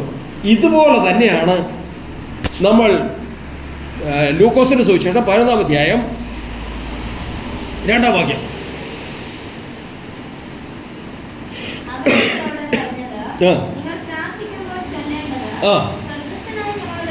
സ്വർഗസ്ഥനായ ഞങ്ങളുടെ പിതാവേ, നിന്റെ നാമത്തെ വിശദീകരിക്കണമേ. മതി മതി മതി മതി മതി. അപ്പം നമ്മളും പ്രാർത്ഥിക്കണം. യേശു പ്രാർത്ഥിച്ചതുപോലെ എന്ത് പ്രാർത്ഥിക്കണം? നമ്മുടെ മൂത്ത ജ്യേഷ്ഠൻ പ്രാർത്ഥിച്ച പോലെ നമ്മൾ പ്രാർത്ഥിക്കണം. എന്ത് പ്രാർത്ഥിക്കണം? നിന്റെ നാമത്തെ. അപ്പോൾ സ്വർഗത്തിൽ നിന്ന് എന്തുണ്ടായി? ഞാൻ മഹത്വപ്പെടുത്തിയിരിക്കുന്നു, ഇനിയും മഹത്വപ്പെടുത്തുന്നൊരു ശബ്ദം ഉണ്ടായി. ഇതുപോലൊരു ശബ്ദം സ്വർഗത്തിൽ നിന്ന് നമുക്കുണ്ടായാലോ? ഉണ്ടായാൽ എന്താ സ്തുതി? ഉണ്ടായാൽ സ്തുതി. ഞാൻ കർത്താവേ നിന്റെ നാമത്തെ ബോധ്യപ്പെടുത്തണമേ. ഞാൻ ഇത്രയും കഷ്ടപ്പെട്ട് ഈ ലോകത്ത് ജീവിച്ച് വാക്കിനാലും ക്രിയാലും എന്ത് ചെയ്താലും ഞാൻ കർത്താവിൻ്റെ നാമത്തിലാണ് ചെയ്തത്, കർത്താവിൻ്റെ നാമത്തിലാണ് നീ കഷ്ടപ്പാട് മുഴുവൻ കഴിച്ചത് എന്ന് പറയുമ്പോൾ സ്വർഗത്തിൽ നിന്നുണ്ടാവുക ഞാൻ ബോധ്യപ്പെടുത്തിയിരിക്കുന്നു എന്ന് പറഞ്ഞാൽ, വിശദീകരിച്ചിരിക്കുന്നു എന്ന് പറഞ്ഞാൽ എന്ത് സംഭവിക്കും?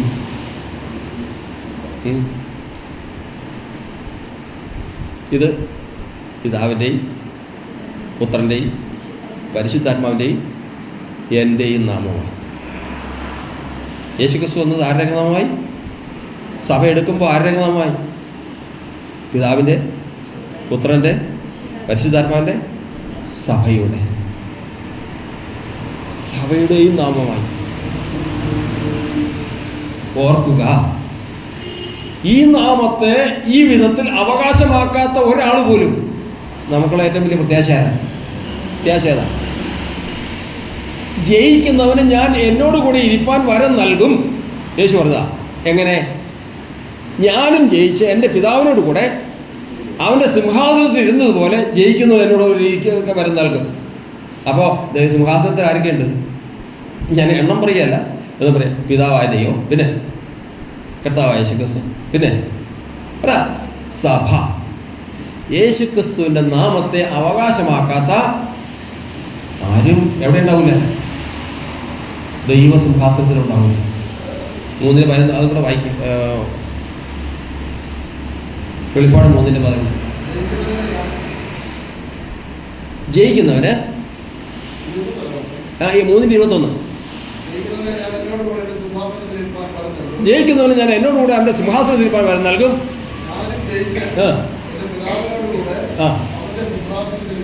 ഞാനും ജയിച്ച് എൻ്റെ പിതാവിനോട് അവൻ്റെ സിംഹാസനം ഇരുന്ന പോലെ. അപ്പോൾ അവിടെ ആരൊക്കെ ഇരിപ്പുണ്ട്? പിതാവ്, യേശു, പിന്നെ ആരുടെ ഇരിക്കാൻ പോകുന്നവരാ? സഭ. ഇവർക്ക് ഇത്രയും പേർക്ക് ഏത് നാമം എന്ന് പറ? യേശുക്രിസ്തു എന്ന നാമം. പിതാവിൻ്റെ നാമം ഏതാ? പുത്രൻ്റെ നാമം ഏതാ? പരിശുദ്ധാത്മാ നാമം ഏതാ? സഭയുടെ നാമം ഏതാ? യേശു. നാമം അവകാശമാക്കി. ഇവരല്ലാതെ വേറെ ആരും സിംഹാസനത്തിലേക്ക് പ്രവേശിക്കുകയില്ല. ഇതാണ് കർത്താവിൻ്റെ നാമത്തിൻ്റെ പ്രാഥമിക പഠനം. എണ്ണമില്ല പാപം എന്നിൽ നിന്നും നീക്കാൻ എന്നിൽ കനിഞ്ഞ നാമം. എണ്ണമില്ല പാപം എന്നിൽ നിന്നും നീക്കാൻ എന്നിൽ കനിഞ്ഞ അന്യനെന്ന മേലെഴുത്ത് എന്നേക്കുമായി മാറ്റുന്നു ഉന്നതന്റെ വന്യനാമം. അന്യനെന്ന മേലെഴുത്ത് എന്നേക്കുമായി മാറ്റുന്നു ഉന്നതന്റെ വന്യനാമം. ശ്രീയേശുനാമ അതിശയനാമം.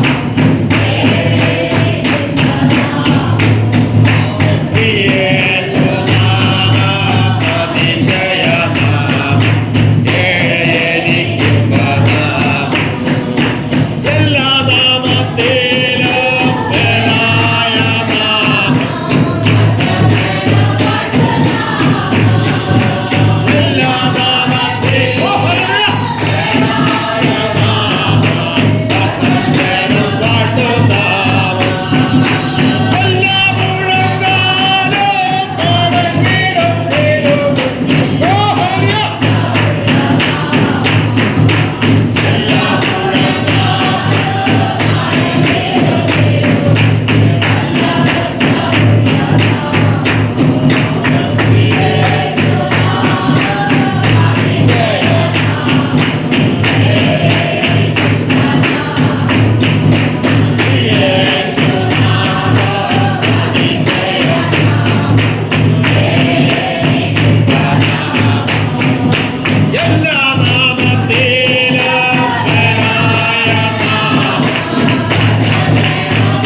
ദൈവത്തിൻ്റെ ഒരു ഒറ്റ കൽപ്പനയേ ഉള്ളൂ. പിതാവായ ദൈവത്തിൻ്റെ ഒറ്റ കൽപ്പനയേ ഉള്ളൂ. എന്താ? 3:23 വായിക്കാം. 1 യോഹന്നാൻ 3:23. ദൈവത്തിൻ്റെ കൽപ്പനയോ അവൻ്റെ കൽപ്പനയോ അവൻ്റെ പുത്രനായ യേശുക്രിസ്തുവിൻ്റെ നാമത്തിൽ വിശ്വസിക്കണം. കാരണം എന്താ? 2 കാര്യങ്ങളാ. എന്ന് പറഞ്ഞേ, മറന്നു പോകാത്തവരൊന്ന് പറഞ്ഞേ മറന്നു പോകാല്ലേ? എന്തിനാ പുത്രൻ്റെ നാമത്തിൽ വിശ്വസിക്കണേ? പറഞ്ഞോ. നിത്യജീവൻ കിട്ടണം, പാപമോചനം. ആ 2 കാര്യം മറന്നു പോകരുത്. പിതാവ് ദൈവത്തിൻ്റെ ഒറ്റ കൽപ്പനയേ ഉള്ളൂ. എന്താ? നിങ്ങൾ എൻ്റെ പുത്രൻ്റെ നാമത്തിൽ വിശ്വസിക്കണം. അത് വിശ്വസിക്കണം. അതിപ്പോൾ അതിന് മാത്രം മതിയോ? ഇത് പിതാവിൻ്റെ നാമമൊന്നും വിശ്വസിക്കണം. എന്തിനു വേണ്ടിയിട്ട്? ക്രിസ്തു നിങ്ങളുടെ ഉള്ളിൽ വരണം, പിന്നെ പിതാവിൻ്റെ സ്നേഹം നിങ്ങളുടെ ഉള്ളിൽ വരണം. ഇനി ഇതൊക്കെ മനസ്സിലാവണമെങ്കിൽ എന്ത് വിശ്വസിക്കണം? ഇതെല്ലാം മനസ്സിലാവണമെങ്കിൽ പരിശുദ്ധാത്മാവിന്റെ നാമമാണ് യേശുക്രിസ്തു എന്ന് വിശ്വസിക്കണം. വേറെ ഒന്നുമില്ല, ഒരു മാർഗമില്ല. നാം രക്ഷിക്കപ്പെടുവാൻ മനുഷ്യരിൽ നൽകപ്പെട്ട വേറൊരു നാമമില്ല. ഇതിലേക്ക് വരുമ്പോൾ നമ്മൾ വിചാരിക്കുന്നത് പോലെ അല്ല, നമ്മൾ മറ്റുള്ളത് പറയുന്നത് പോലെ അല്ല. നമ്മളെല്ലായിടത്തും അംഗീകാരവും കസേരയൊന്നും കിട്ടുമെന്ന് വിചാരിക്കണ്ട.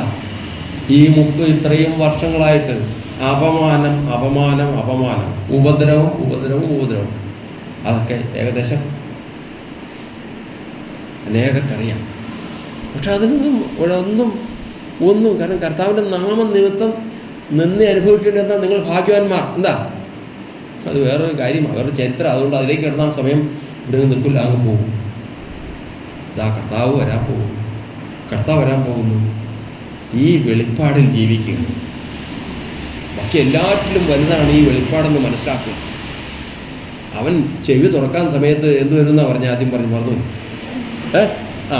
നമുക്കിത്തിരി പീഡയും കഷ്ടവും സങ്കടമൊക്കെ വരും. ഇതിനു വേണ്ടിയിട്ടാണ്. അപ്പം എന്ത് ചെയ്യണതാ? ഒരു വീട്ടിൽ ഒരു കൊച്ചിനെ കൊണ്ട് ഒരു ഹോസ്പിറ്റലിൽ വന്നേക്കുക. ആ വീട്ടിൽ കോടിക്കണക്കിന് രൂപയുള്ള സ്വത്തുള്ള വീട്ടിലെ അവകാശിയാണ്. ഒരു കുഞ്ഞു കൊച്ച് എൻ്റെ കാത് കുത്താൻ കൊണ്ടുവന്നേക്കുക. ജാതികളാണ്. ആ കൊച്ചിനോട് നല്ല വർത്താനമൊക്കെ പറഞ്ഞിച്ച് വന്നതിന് ശേഷം ആ മാതാപിതാക്കൾക്ക് പ്രാണവേദനയുണ്ട്. കാരണം ഒരെണ്ണേ ഉള്ളൂ. അതിൻ്റെ ചെവി തുളയ്ക്കുമ്പോഴത്തേക്കും അതിന് വേദന ഉണ്ടാകുന്നത് സഹിക്കാൻ പറ്റുന്നില്ല. പക്ഷേ എന്ത് വേണം? അവരുടേതായ നിലയിൽ നിൽക്കണമെങ്കിൽ എന്ത് വേണം? ചെവി തുളയ്ക്കണം എന്ന് പറഞ്ഞതുപോലെ ദൈവം വചനം പറയുന്നത് മനസ്സോടെ അല്ലല്ലോ അവൻ മനുഷ്യപുത്രന്മാരെ ദുഃഖിപ്പിച്ച് പ്രയാസപ്പെടുത്തുന്നത്. അവന് മനസ്സുണ്ടായിട്ടല്ല. പിന്നെ എന്തിനു വേണ്ടിയിട്ടാണ്? ചെവി ഒന്ന് തുളയ്ക്കാനാ, ഇതൊന്നകത്ത് പ്രവേശിക്കാനാ. കാലങ്ങളായി 2000-ൽ പരം വർഷമായിട്ട് ഈ പ്രസംഗവും കാര്യങ്ങളൊക്കെ നടന്നിട്ടും ഈ കാര്യം മനുഷ്യൻ്റെ ഉള്ളിൽ പ്രവേശിക്കുന്നുണ്ടോ? നിങ്ങൾ നമ്മൾ ചിന്തിക്കാം. എന്തെല്ലാം പക്ഷെ ഈ കാര്യം മാത്രം ഗ്രഹിക്കാൻ സാധിക്കില്ല. ഇതിന് ചെവി തുളച്ചേ മതിയാവൂ, അതിന് പീഡ അനുഭവിച്ചേ മതിയാവൂ. അത് ഉടയവൻ തന്നെ ചെയ്യണം. അത് കഴിഞ്ഞാൽ കർത്താവ് പറയുന്നത്, ഒരു മനുഷ്യൻ ഹോമയാഗത്തിൽ നിനക്ക് പ്രസാദമില്ല, പാപയാഗത്തിൽ നിനക്ക് പ്രസാദമില്ല. കുറച്ച് പേര് കൂടി നിൽക്കുക, എല്ലാവരും കൊണ്ടൊന്ന് യാഗം അർപ്പിക്കുക. എന്താ യാഗം? ഒരാൾ കാളെ, ഒരാൾ പശുവിനെ, ഒരാൾ ആടിനെ, ഒരാൾ പ്രാവിനെ ഒക്കെ അർപ്പിക്കുക. ദൈവത്തിനൊരു തൃപ്തിയില്ല. അപ്പോൾ ഒരാൾ പറയുക, കർത്താവേ, ഞാൻ നിന്റെ ഇഷ്ടം ചെയ്യാൻ വരുക. കാരണം എന്താ? നീ എൻ്റെ ചെവികളെ തുളച്ചിരിക്കുന്നു. ചെവി തുളച്ചവൻ മാത്രമേ എന്ത് ചെയ്യുള്ളൂ? ചെവി തുളച്ചവൻ മാത്രമേ ദൈവേഷ്ടം ചെയ്യുള്ളൂ. ചെവി തുളയ്ക്കാത്തവന് ദൈവേഷ്ടം ചെയ്യാൻ സാധിക്കില്ല. അതുകൊണ്ടാണ് വചനം പറയുന്നത്, യാഗത്തിലല്ല ഞാൻ പ്രസാദിക്കുന്നത്. എന്തിനാ? യാഗത്തിലല്ല, കരുണയിലത്ര ഞാൻ പ്രസാദിക്കുന്നു. പിന്നെ ഹോമയാഗത്തിലല്ല ഞാൻ പ്രസാദിക്കുന്നത്. നിങ്ങൾ രാവിലെ വരെ വൈകുന്നേരം വരെ ഹോമയാഗം കഴിക്കുക. ശലോമോൻ 1,25,000 യാഗം കഴിച്ചു. അതിലല്ല ഞാൻ പ്രസാദിക്കുന്നത്. പിന്നെയോ? ദൈവപരിജ്ഞാനത്തിലാണ്. ഏതൊക്കെ? അപ്പം ദൈവം പ്രസാദിക്കാൻ 2 കാര്യം ഒന്ന് പറഞ്ഞേ. വിടുതല. ഒന്ന് കരുണയും ദൈവപരിജ്ഞാനവും. കരുണയും ദൈവപരിജ്ഞാനവും. ജാതിയുടെ ഒരു ചൊല്ലുണ്ട്, ചെവി വെക്കാൻ പാടില്ലാത്ത ദേവന് വെടിക്കെട്ട് വഴിപാട് തരണോ? അവരുടെ ദേവന് ചെവിയില്ല. പക്ഷേ നേരത്തെ വഴിപാട്, എനിക്ക് ഇന്ന കാര്യം സാധിച്ചു കിട്ടിക്കഴിഞ്ഞാൽ ഞാൻ വെടിക്കെട്ട് കഴിച്ചേക്കാൻ തന്നെ പ്രസാദിക്കുമോ? പ്രസാദിക്കും.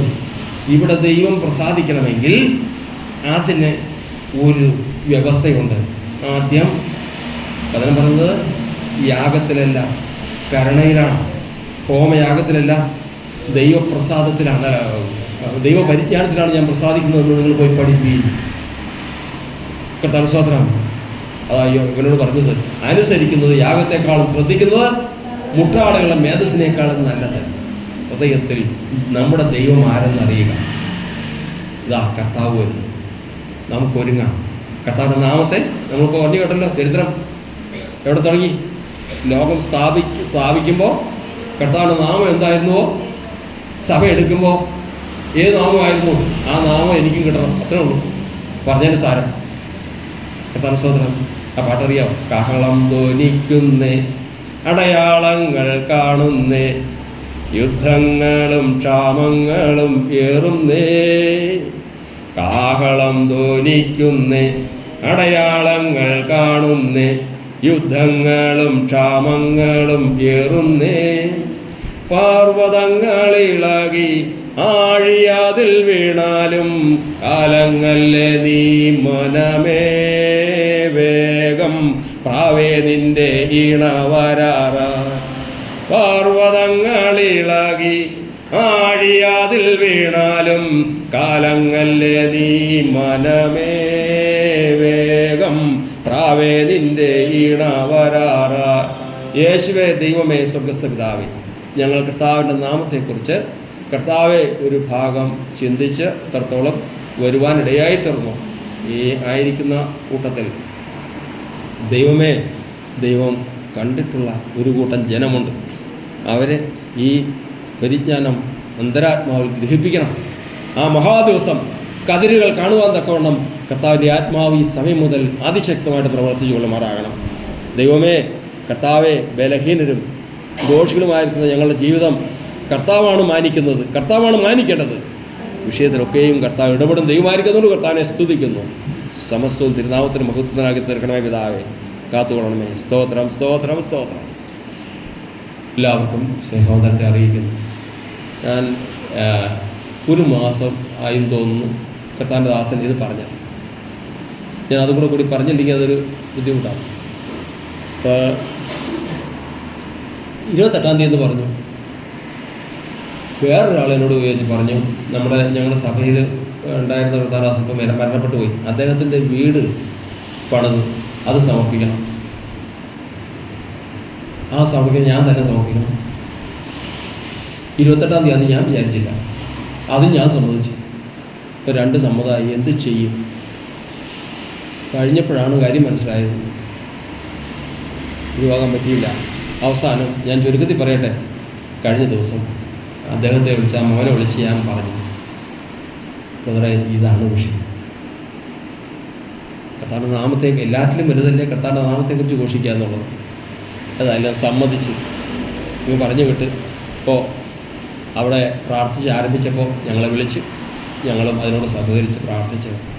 എന്തായിരുന്നാലും ഇന്ന് നമ്മൾ കടന്നു വന്ന് കാണാനിടയായി തീർന്നു, ശുശ്രൂഷയിൽ പങ്കുകൊള്ളിടയായി തീർന്നു. ആ മഹാദിവസം, കർത്താവിൻ്റെ രാജ്യത്തിൽ ആ മഹാദിവസം നമുക്ക് ഒരുമിച്ച് സന്തോഷിക്കുന്ന ഒരു അനുഭവം ഇത് നിമിത്തം ഉണ്ടാകട്ടെ എന്ന് ഒരിക്കൽ കൂടി ആശിച്ച് എഴുത്തിൻ്റെ ഭാരവാഹിത്വം വഹിക്കുന്ന എല്ലാവർക്കും ഒരിക്കൽ കൂടി കർത്താവിൻ്റെ നാമത്തിൽ സ്നേഹവന്ദനവും സ്നേഹവും അറിയിച്ചുകൊണ്ട് കർത്താവിൻ്റെ സന്നിധിയിലായിരിക്കുന്നു. ഏവർക്കും വന്ദനം.